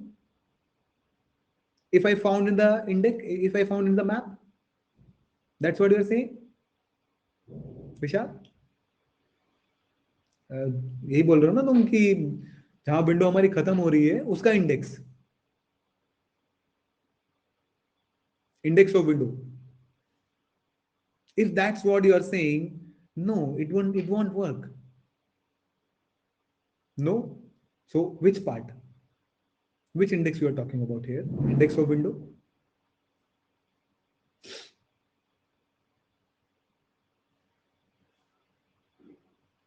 But yes, that's fine, Vishal. I think yes, you have tried, you have think about, you have thought about some solutions. So I'm just trying to tell you that this solution will stuck at which place, because in the map you will not able to understand how to take the values, which in this window, like there is one window, in this window there are three values. In these three values, which value to pick? If there are all three negative values, so which value to pick? That you will not able to understand, because map, but yeah, map is not going to tell you which one is the first one. Correct? If there are -1, -2 and -5, oh, the first, you are saying it's sorted. So you are going to check for the min. Okay, then it will again become a little bit complicated, right? You have to first like and see, you have to also remove it. Okay, so that removal part you can do that, but you are saying that the first value in the map you are saying we will take it. So yes, -2 will be there, and now okay, let's think that. No, I think Vishal, yes, I think see, we are trying to think about your solution and it could help us. That's fine. So you are saying 2 comma -7. Okay. So you are saying that, see, I'm taking like whatever element available in the map, just take it as an answer. So right now in this window, only in the map 2 comma -7 exists. So we will take it. Correct? -7 exists here. Now we'll move our cursor. Now we'll move our cursor. Correct? So now we'll go for here to here. And 8 is there. We'll not add it. Still -7 is there. So -7 will be our answer. That's also right. Okay. Now let's look for other one. -7 and -15. Right? So now you are saying that we'll keep 0, 1, 2, 3, 4. So 4 and -15. So now you see, now there will be problem, right? You need to see, you need to first sort it out, because see, how will you find out the two? See, you need to somehow, you need to iterate this whole map. It's not easy actually. You have to iterate the whole map and then find out the minimum here. And then you need to take that minimum index. It's a little bit complicated, Vishal. Then the Q one. In the Q, as Likit was suggesting, in the Q it was easy. Always at the 0th index or at the front of Q, you already have that element. Because Q follows one order, and always at the 0th index, you have the first element which has been inserted. So that's why if you will use Q in, I'm not saying with the map you can't get the answer, but it looks like you have to traverse it to find out the minimum index. Am I right, guys? Everyone can understand this thing. I'm not which Vishal was suggesting idea, and that was very nice idea. Yes, definitely. I think we can do with the map. Correct, guys? We can definitely do with map. But yes, there was little bit complexity there, which where we need to find out the minimum index every time. Whatever the minimum index is there. And then, because the map does not tell that, what is the minimum index there. Okay, guys, so let's think about now let's do the question with the Q, which Likit has given the answer. So now let's go back into the queue, guys. Now let's think the same solution. Vishal, you will also see that how with the help of Q, we are able to solve it quickly. And definitely, we are only going to take the first negative numbers from our question in the queue. So now what we'll do, we'll take one queue here, guys. And in this queue, we are only going to insert only the negative index, negative index. Okay. So now first I will be here and we'll check that, and J will also be here because we will start from the 0th index. Everyone see it. I'm again explaining the same logic. So now J will be here. Both indexes will be at the 0th element. Correct, guys? Now we'll say, is this 12 is negative? No, 12 is not negative. So we will not insert it here. We will increase our J. We will increase our J. We'll go here. We'll again see, is 1 is negative? No. And our window is still not hit. So what we'll do? We'll increase this J. And we'll go further. Now, is minus 7 is negative? Yes, it is. What we'll do? We will insert it into our queue. And now you guys can say our window will be hit because J is at 0th index and I is at 0. Sorry, J is at 2nd index, I is at 0th index, and plus 1 will be equal to K. Correct? K is 3 and this value is also 3. Now our value is, you can see, it's the window has been hit. So whatever right now, the first element in the queue, we will print it in our answer. So that's what Vishal, our answer is easy here. Whatever the first element is in the queue, we will print it. And if there is nothing in the queue, we will print the 0. If there is nothing in the queue, we will print the 0. We'll see that scenario also.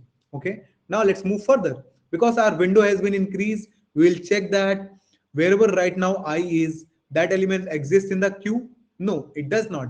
So we will move our I to further. We'll move our I to here. Right? Now we'll move our J also.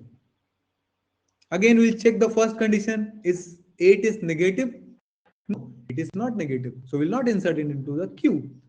And our window will be here. Again, window has been hit. You can see again window has been hit. So whatever first element exists in the queue, print it out. So now again minus 7 will be printed out, guys. Now we'll go. Now again we'll check because our window has been hit. We'll check, does the ith element exist in the queue? No, it does not. So what we'll do? We will increase our I value again from here to here. Correct? And now again we will increase our J value as well. And this J value will be reaching here. So once it reaches here, it will check, is the minus 15 is negative? Yes. Push it into the queue. Correct? Now we'll again say, is the window again has been hit? Yes, window has been again hit. So again, take the queue's top element or queue's first element, which is minus 7. So let's print it out. Again minus 7. Now, because our window has been hit, we'll again check the value of I. Is the ith exist in the queue? Yes, it exists. So pop it out. So now minus 7 has been gone out from our queue. Correct, guys? And now we will also increase our I pointer from here to 8. It will be here. Right, guys? Now again we'll increase our J pointer, which is this one. It will go at 30.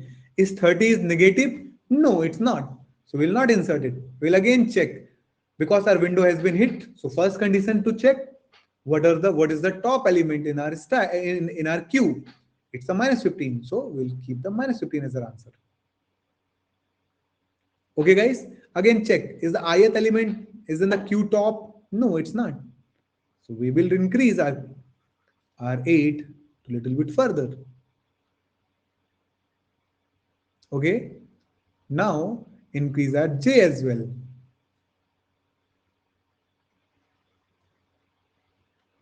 Is 16 is negative? No. So take the Q top element. So again, guys, minus 15 would be here. Let's check again. Is minus 15 wherever the ith pointer is the top element in Q? Yes, it is. So let's remove it. And now increase your I as well.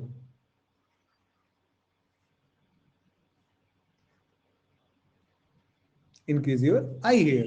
Now increase your J as well. Is 28 is a positive number? No, it's not.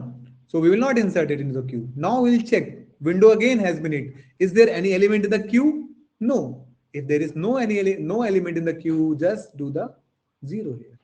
And now our jth, again we can check one more time. I exist in the loop? No. We'll increase our I, we'll increase our j, we'll increase our I to here, and we will increase our j to outside of it. Here. And we'll see here now jth loop has been ended. Everyone understood the code? In my solution, we must insert element while traversing j. We must insert element while traversing j. If array j less than 0. Yes, Likit, that's one. I think you have already told that, right? That only the negative integer has to insert. So yes, that's what we have taken it. Yours was correct. Vishal, how do you feel this solution? The Q1. Yeah, this approach seems easy. Yes. See, yours was also right, but it was just at one position. It was little bit becoming complicated, where we need to find out the minimum index. Otherwise, your solution was also nice. Everyone understood? What about you guys? Joseph, Arad, Hariharan, Suraj? Arad says yes. Suraj says yes. Arad also says understood. Good. What about Hariharan? Okay, got it. Joseph has not joined the class today.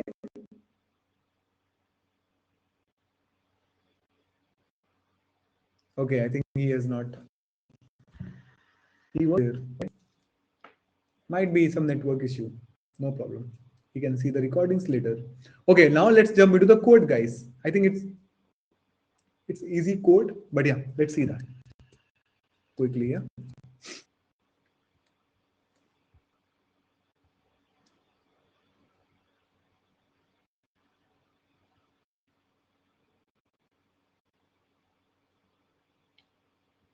Okay, guys. So let's see that. So we have taken one I value, we have taken one j value, we have taken one q with the name of negatives. Now we are in our jth loop. You can see it has to be run till array.length will be completed. Then we are checking array of j. If it is less than 0, push it into the negative dot push, negative array or negative q. Push only the negative element to that, not any other element. Then if our j minus I plus k, if j, see, every time we are incrementing our j plus plus, it's outside of loop. It's every time happening. Okay, it's simple like iterations, right? Now, if our window has been hit, if our window has been hit, so how we will identify that? J minus I plus 1 is equal to k. So once our window has been hit, we will be checking our negative array. Negative array dot length is equal to 0. We'll say that there is no negative index for this window. So just simply print out the 0 there or insert it into the array, whatever you want to do. I'm not inserting it, I'm just printing it out. We are printing out 0 here. Then second scenario, if negative dot length is not equal to 0, it means greater than 0. If it is greater than 0, print out the first negative, which is the negative 0th position. Correct? The queue's first element, negative 0. Then we are also checking the second scenario of that, which is if negative 0 is also equal to array of I. It means where the sliding window's ith position is. Because now window has been hit. We have to increase our window. So we need to increase the ith value. So that's why we are checking if the queue's top is also equal to array of I. Remove that top from the queue. That's why negative dot shift. And then we are doing I plus plus, incrementing our ith position. So I will give you some minutes so you guys can send. And meanwhile, let me run it also. Let's see what array we are taking. We are taking this array, the same array. Let's run this one as well. So this one is under problem, not. So guys, this one is under the problems folder, not in the queue folder. So I hope you guys can later check this one. Under the problem, sliding, and first negative. Yeah. So -1, -7, -15, and 0. I think we have not taken this -1 in our example. So that's why we started with -7. But yeah, there is -1 as well. So -1 is the starting. So in this window, -1 would be the answer. In this window, again -1 would be the answer. But yeah, in this window, -7, 8, -15, -7 would be the answer. So that's what -7 is here. Understood, guys? So I have shown you, but let me show you the, let me put the code in front of you for some minutes. Very easy, right? Whatever scenarios we have discussed, just implemented it here. But yeah, any line where you guys face any problems? Okay, coming back to chat now.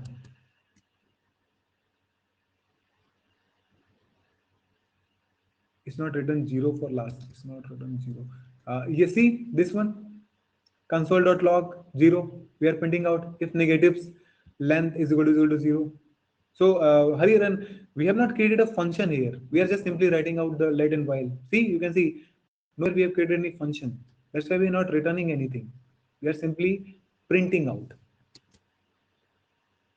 Understood, Parag? We are not returning anything. We are just printing it out. And you can see for the last scenario, it will print out the 0. Oh, you mean in the output? In the output also, you can see it is printing at the last 0 for this window.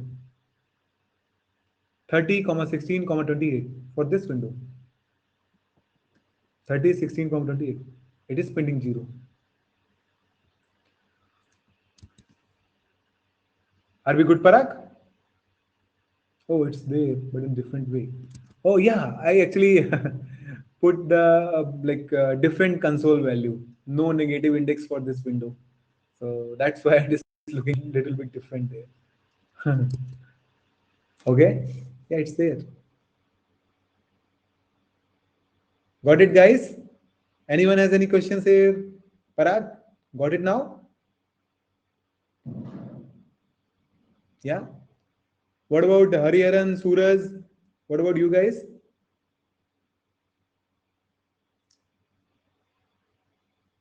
Got it, Hariharan, got it. What about Suraj, you?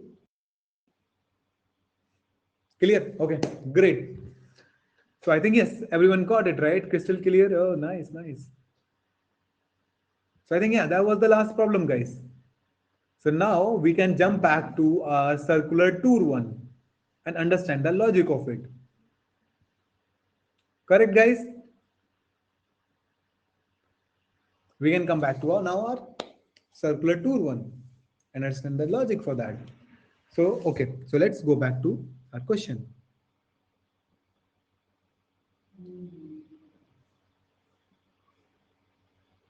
Okay, so we have been given a circle. In that circle, where many petrol pumps are installed. And we have also given the amount of petrol at each petrol pump and the distance between them is given.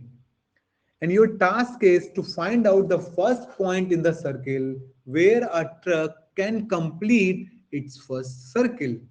Assume that truck can cover 1 unit of distance with 1 liter of petrol.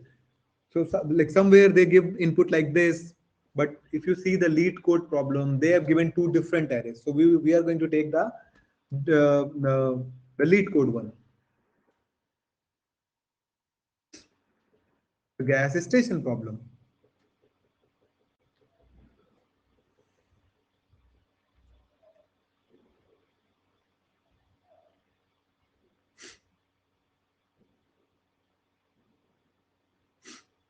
Let me open it out. Oh, why it is taking this much time? Oh, today looks like my internet is. Oh, it's open now. Oh, let me remove this thing. Oh, remove it. Yeah. Okay, guys. The same question. You see.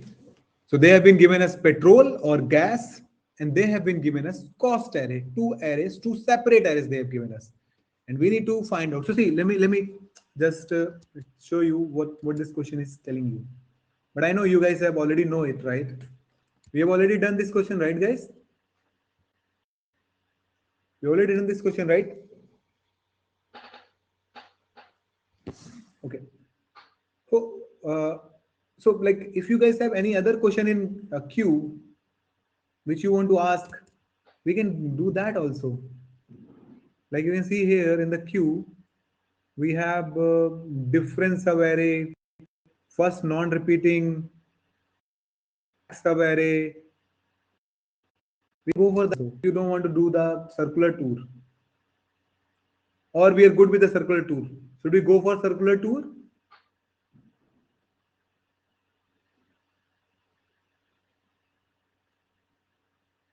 Okay, so two boat has come for yes. So let's, I think we can go for this.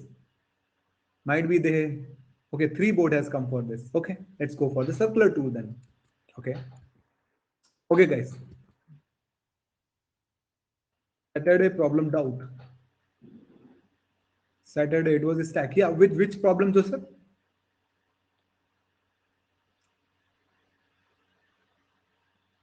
Okay. Meanwhile, you just write it your doubt or put it into your doubt section there. The rain trapping one, yeah. So if you can write your doubt, or if it is a code line, you can mention it there, or you can second approach, yeah. So I think in second approach we have taken a stack there, and we were trying to look for the bigger building. Yeah, second approach was a stack. So what we were trying to do here, Joseph, in that problem, that we were trying to like look for the bigger building, and once we got the bigger building, we are now trying to find out the last element and the maximum and the distance between the stack top or the current element. If you guys like, if you have any specific problem, any specific place, we can talk about it. Otherwise, okay, let's complete the circular tour, and then if we have some minutes, I will explain it again. Okay, Joseph, because I think we might be discussing it in some other day. Okay, that's fine. Okay, so let's quickly understand the petrol pump, guys. So if you guys can understand, there are four petrol pump has been given to us: A, comma B, comma C, or let's take five petrol pump: D, comma E, and they all are connected in circular like this. Okay, they all are connected in circular way. Now there is one truck. There is one truck or car, whatever you want to say. There is one truck or car which start his journey from point A or from petrol pump A. Correct. Now, in each of the petrol pump, every truck knows two things.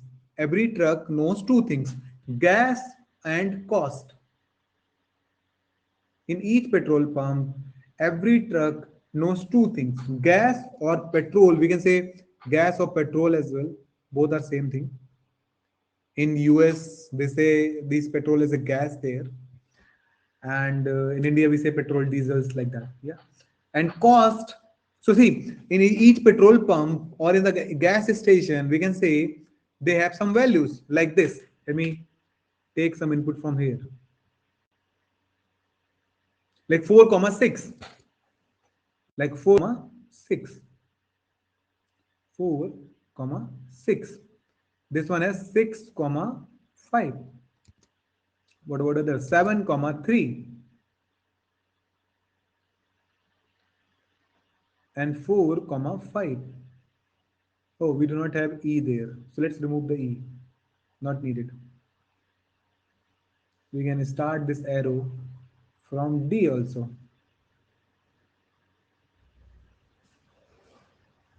Okay, guys. So in each of the petrol pump, we have these two values. So now the first value, let me just read. The first value is telling the petrol. Yeah, the first number indicate the amount of petrol. So yeah, guys. So in each petrol pump, the first number is telling you that this petrol pump has this much petrol. The first number, like in the petrol pump C, it is telling I have 7 liter petrol. In petrol pump D, it is telling I have 4 liter petrol. In petrol pump B, it is telling I have 6 liter petrol. Correct, guys? And what is this second number is representing? So the second number is representing the cost or the petrol that much needed for traveling from this petrol pump to this petrol pump, A to B. That much petrol you needed, 6 liter. Same for this 5 liter is telling from B to C, you need 5 liter petrol. From C to D, you need 3 liter petrol. From D to A, you need 5 liter petrol. Okay, guys? Did you guys understood the first and second part of the input? Gas and cost? Everyone? So the first part of input is telling how much petrol that petrol pump has. And the second part of input is telling you how much petrol needed for traveling from one petrol pump to another. Okay. Now the question is asking this truck has to start from somewhere, has to start from any of the petrol pump. And you want to tell, and they want to know, can this petrol pump okay, sorry, can this truck reach to the same point from where he has started? Like if he has started from a petrol pump and in starting, it does not have any petrol in this truck. So he will take the petrol pump, he will take the petrol from this petrol pump and then he will travel to distance, travel to second petrol pump, then third petrol pump. He will again take it from there, travel to third one. He will again take petrol from there, travel to fourth one, and then again take from the fourth one and then coming back to A. So can he complete this whole journey or not? That's what the question is asking. If it can complete the journey, you have to return the starting point from where he has started. If he can't return, you have to return the zero or can't complete the journey. That's what they are asking in the question. Everyone understood the question now?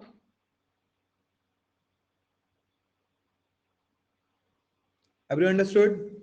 Yeah, that was the question all about. So let's see quickly in this question, if this truck start from here, from A. So let's see how much petrol it has, 4. And how much distance he has to travel, 6. How much distance he has to travel, 6 kilometer. Can he travel it? Can he travel it? He has 4 liter of petrol, he has to travel 6 liter. And per liter petrol can only travel per kilometer. So he can't, right? So that's where we can simply see that this is not going to be our answer. We have to move from the second point. We have to move for the second point. So let's see again. He has 6 liter of petrol. He has to travel 5. So let's see from the B.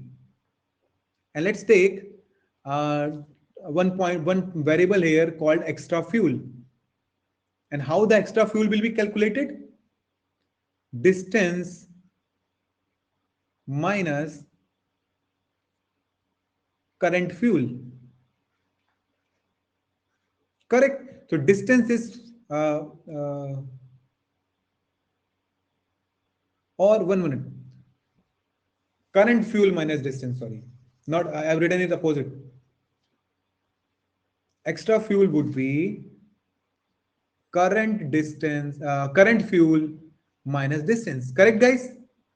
So current fuel is here 6 and distance he has to cover 5. So how much extra fuel he has when he reaches to C? When he reaches to C, how much extra fuel he has? 1 liter. Correct, guys? Everyone understood how much extra fuel he has once he reached to the once he reached to the petrol pump C? Okay, he has 1 liter here. Now he will take 7 liter from here. So now the current fuel for traveling for C to D, for C to D, extra fuel is equal to current fuel would be 7 plus 1 is equal to 8 and minus 3 is equal to 5. So once he will reach D, so the current fuel or extra fuel would be 5. Extra fuel would be 5. Correct, guys? Understood why 5 comes there? Anyone any doubt why 5 has come there? Okay, now everyone has understood. Now this extra fuel and how much petrol he will take from here? 4 liter.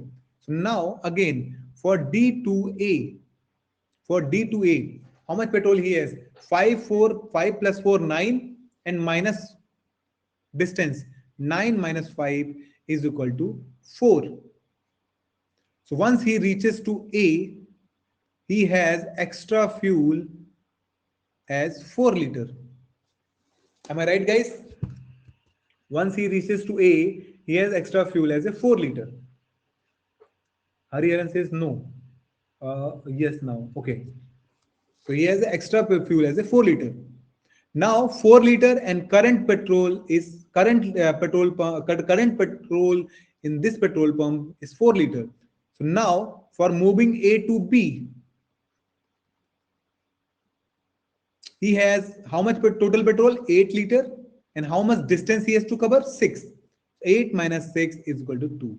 So yes, guys, if he start from point B, he is going to reach to the same point. So the answer is going to be 6, 5.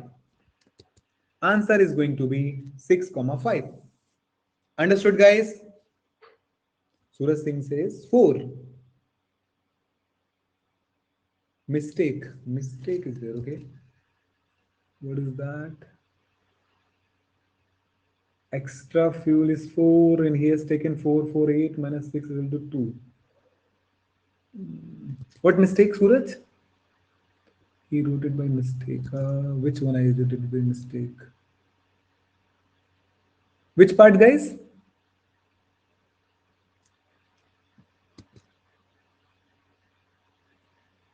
Oh, you rated him by mistake. Oh, okay. Okay, that's fine. So did you guys understood how he can, if he start journey from the point B or petrol pump B, he can reach it to the same point. Okay, and that's what they are asking in the answer as well. That's what you can say 6, 5. So what we'll do, guys, for solving this problem, we are going to take 2 pointers: extra fuel. We're also going to take required fuel, and one more pointer is a start, which will tell us right now at which point we have started. Okay, so these will be 3 pointers we are going to take. Now guys, let's again start from the A point. So once we are here, we'll calculate our extra fuel, and extra fuel will be for us when we are at A. So extra fuel, let's write it again down: A, B, C, and D. Here it is 4, 6. Here it is 6, 5.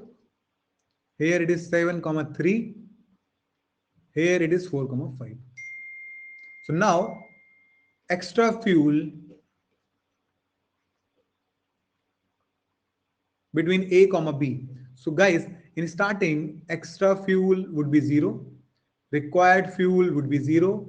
Start would be 0, like the first position, this position. Correct. Now we'll check here. Extra fuel A to B.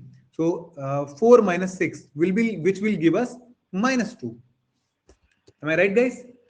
Which will give us minus 2, right? So once we see extra fuel is negative, once we see that at any petrol pump, we are seeing that extra fuel is becoming negative. It means from that point we can't start. From that point we cannot start.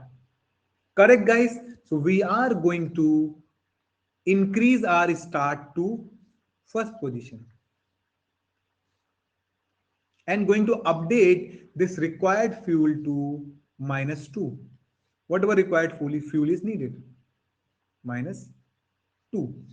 And extra fuel will again make extra fuel to 0. Will not change extra fuel because extra fuel is not here in the first scenario.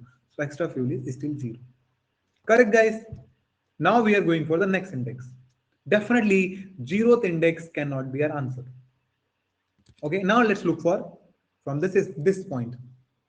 So from B to C, if we are looking for B to C.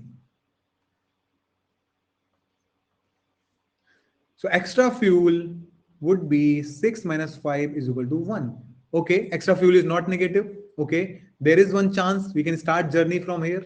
There is one chance we can start journey from here. Okay, now let's go for C to D, which will be happen if we subtract here. So 7 minus 3 is equal to 4. We'll add it into the extra fuel. So now our extra fuel will become 5. Extra fuel will become 5. Still our extra fuel is positive. After reaching to this point C, still our extra fuel is positive. No need to change anything here. Again, let's do for D to A, the last point, which would be 4 minus 5, which will give us -1. Correct, guys? Which will give us -1. We'll again add it into our extra fuel. And again extra fuel will become 4 liter. Again our extra fuel will become 4 liter. So once we iterated all the points here and we see that extra fuel is positive, we will say that from this point it can travel every places. From this point it can travel every places. Okay, guys? So see, guys, there are 2-3 situations you need to just two assumptions you need to take. Once your extra fuel become negative, you need to add it into the required fuel. Increase your pointer. Start is equal to I. Now you can see start will give us the answer. Start is still at this place. Start at this place. So it will tell us this is the index which has given us the answer. So guys, whenever you see that your extra fuel is negative, you need to increase your start to +1. Whatever index right now you are, whatever index your start is, you just need to make start I +1. And required fuel is equal to whatever required fuel, whatever negative value is coming. You just need to add in the required fuel. And every time you need to increase your extra fuel.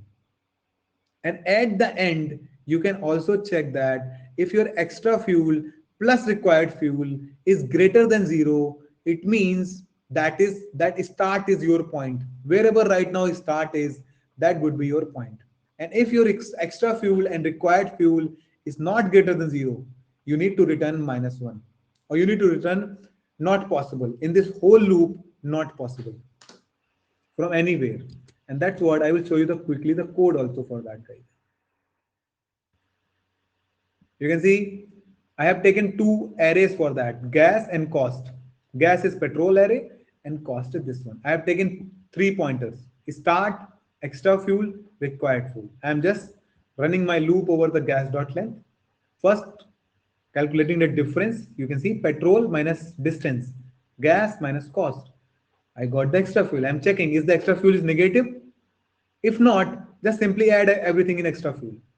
If it is negative any place, just increase my start to I +1. Whatever index right now I am, just increase my value. Because see, at whatever point, see, if I find it out negative here, extra fuel becomes somehow negative here. Like if this distance is 8, right? If this distance is 8, you can see the difference was 1. The difference was how much? 1, right? Yeah, difference was 1 here. Difference was 1 here, and here it would be -1. It is still 0. It's still 0. Let's move it 9. Let's move this to 9. Correct. Now you can see this will give us 1, but this will give us -2, and our extra fuel become -1, which is negative. It means before this point, wherever I travel, wherever, like from whatever point I start traveling, I will definitely get a negative result on this point, at the point C, whatever point before this. So that's why I am moving my start to I plus 1. I will directly move my start to this point, because before this point I am getting negative result here. So I, like, from whatever point I start journey, I will always get negative here. So that's why I'm doing start is equal to I plus 1. And then whatever negative value is coming, I'm just simply adding in my required fuel and making, at that point, making my extra fuel as a 0. And then at the end, I'm checking if extra fuel plus required fuel greater than equal to 0, because it should be positive. Like whatever required fuel is needed in before points and whatever extra fuel right now I have, if I add them both, I should be getting the result as a greater than equal to 0. And if that is the case, return the start, otherwise return -1. Not understood that line number 15. Line number 15. This is the required fuel, Likhit. You see, Likhit, once you reach here at the point D, you have to go back here also, right? To the point A. So whatever required fuel is here, so till now, whatever extra fuel you have, that should be positive. And then you will also have, I'm also adding all the required fuel. If anywhere I'm seeing any negative scenarios, I'm also adding the required fuel here. So at the end, I'm just adding these two values, extra fuel till you reach to the last point, and required fuel. If both are positive, it means you can go back and travel these points as well, because you have the extra fuel here. That's why I'm just adding everything in the required fuel, and at the end I'm checking if extra fuel plus required fuel is greater than equal to 0, then only return the start. Understood, Likit? So till last point, I calculated my extra fuel, whatever extra fuel I have. And then I'm also like, if in meanwhile, anywhere I got the required fuel as a negative, I'm also adding that also. So at the end, if my extra fuel and required fuel both are positive, I can travel it. I can travel the previous scenarios as well. Correct, Likit? Let's see. You started your journey from petrol pump A. Then in the petrol pump C, you got -1 liter petrol less, right? So till now, for traveling A to C, you have how much sorted? How much shortage? 1 liter only, right? You have 1 liter shortage. Now in the petrol D, as you started your journey in petrol D, you have find it out that you have some 2 or 3 liter extra petrol here, that you have a 2 or 3 liter extra petrol here. So if you start your journey from here, you will always have 2-3 liter extra petrol. So once you again will travel from here, all the shortage which you have already overcome it with the extra fuel. So that's why at the end you are doing extra fuel plus required fuel. It's logical, right? Yeah, we do not need to go back from there. We can make the exemptions that we have whatever required fuel is needed, we can cover it with the last point. Understood? I hope everyone has understood. This was very nice question, by the way, and we have already covered it in our class as well, when we have this question in class as well. Yeah. Okay, guys. So that's all from today. I know you guys have seen the schedule. We have 2 continuous classes, Wednesday and Thursday. We have classes on both days because I'm taking a leave on Friday.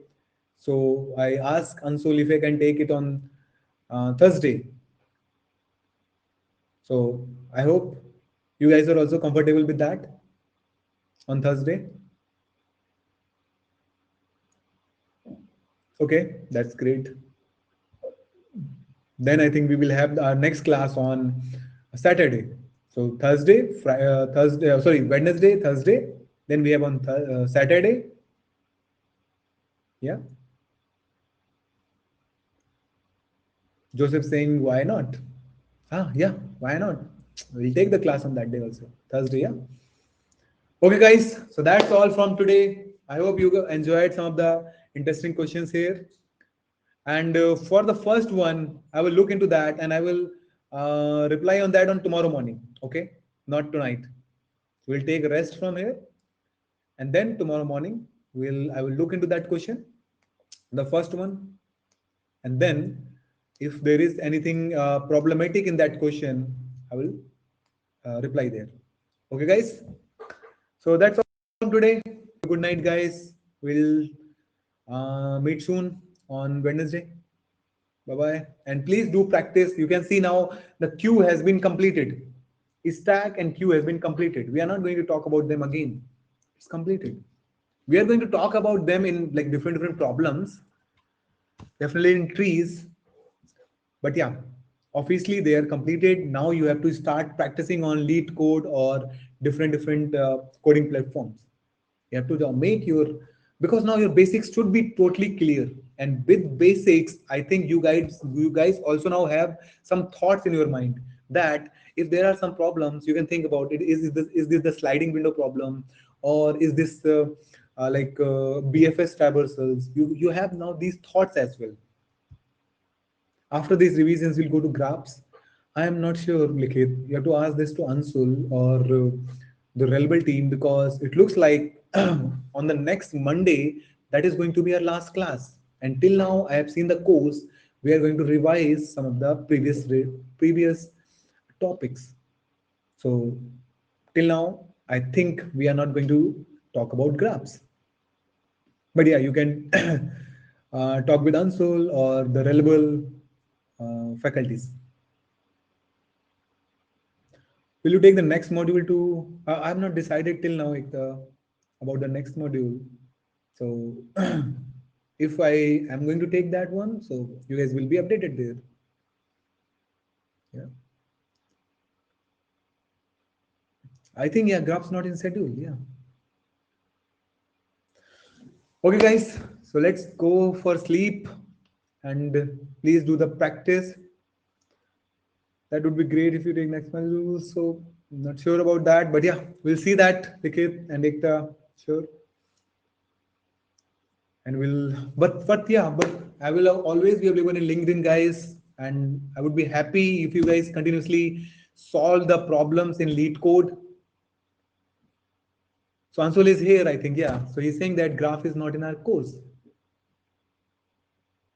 So we might be having some other courses where the graph you guys will learn about. But guys, do not be panic. See, all the graph problems you guys can easily solve with stack and queues. So just start, because see, because we have learned the basics, right? Uh, where see, in the graphs, you just need to traverse. You need to find out the minimum distance. So for that, you need to traverse. And for traversing, as you know that we have two ways: DFS and BFS. So if you will start somewhere like learning about the graphs, I am sure you guys will not face the problem. If you guys are fully aware of DFS and BFS, you guys will not see the problems there. And I will, and still I'm saying I'm expecting you guys continuously solve problems and ask wherever you guys face that you guys are stuck. I'm already available in LinkedIn. You guys can anytime put it there. It's very nice. 150 has done. If you can share your like GitHub URL or in LinkedIn as well, so others can also see and start practicing from the question number 1.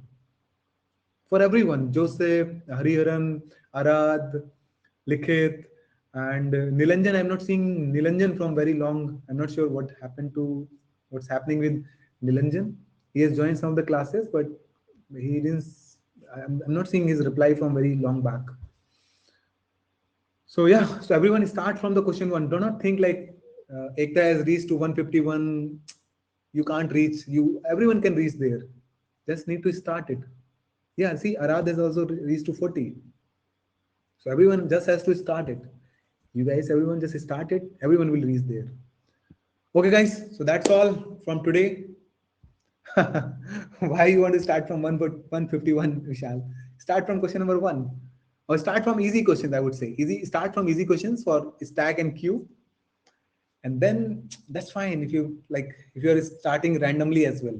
Start from the categories. Easy for every questions, then go for medium. Go like that. Okay, guys, that's all from today. We'll talk about all these things sometime later. Bye bye. Have a good night. Bye bye.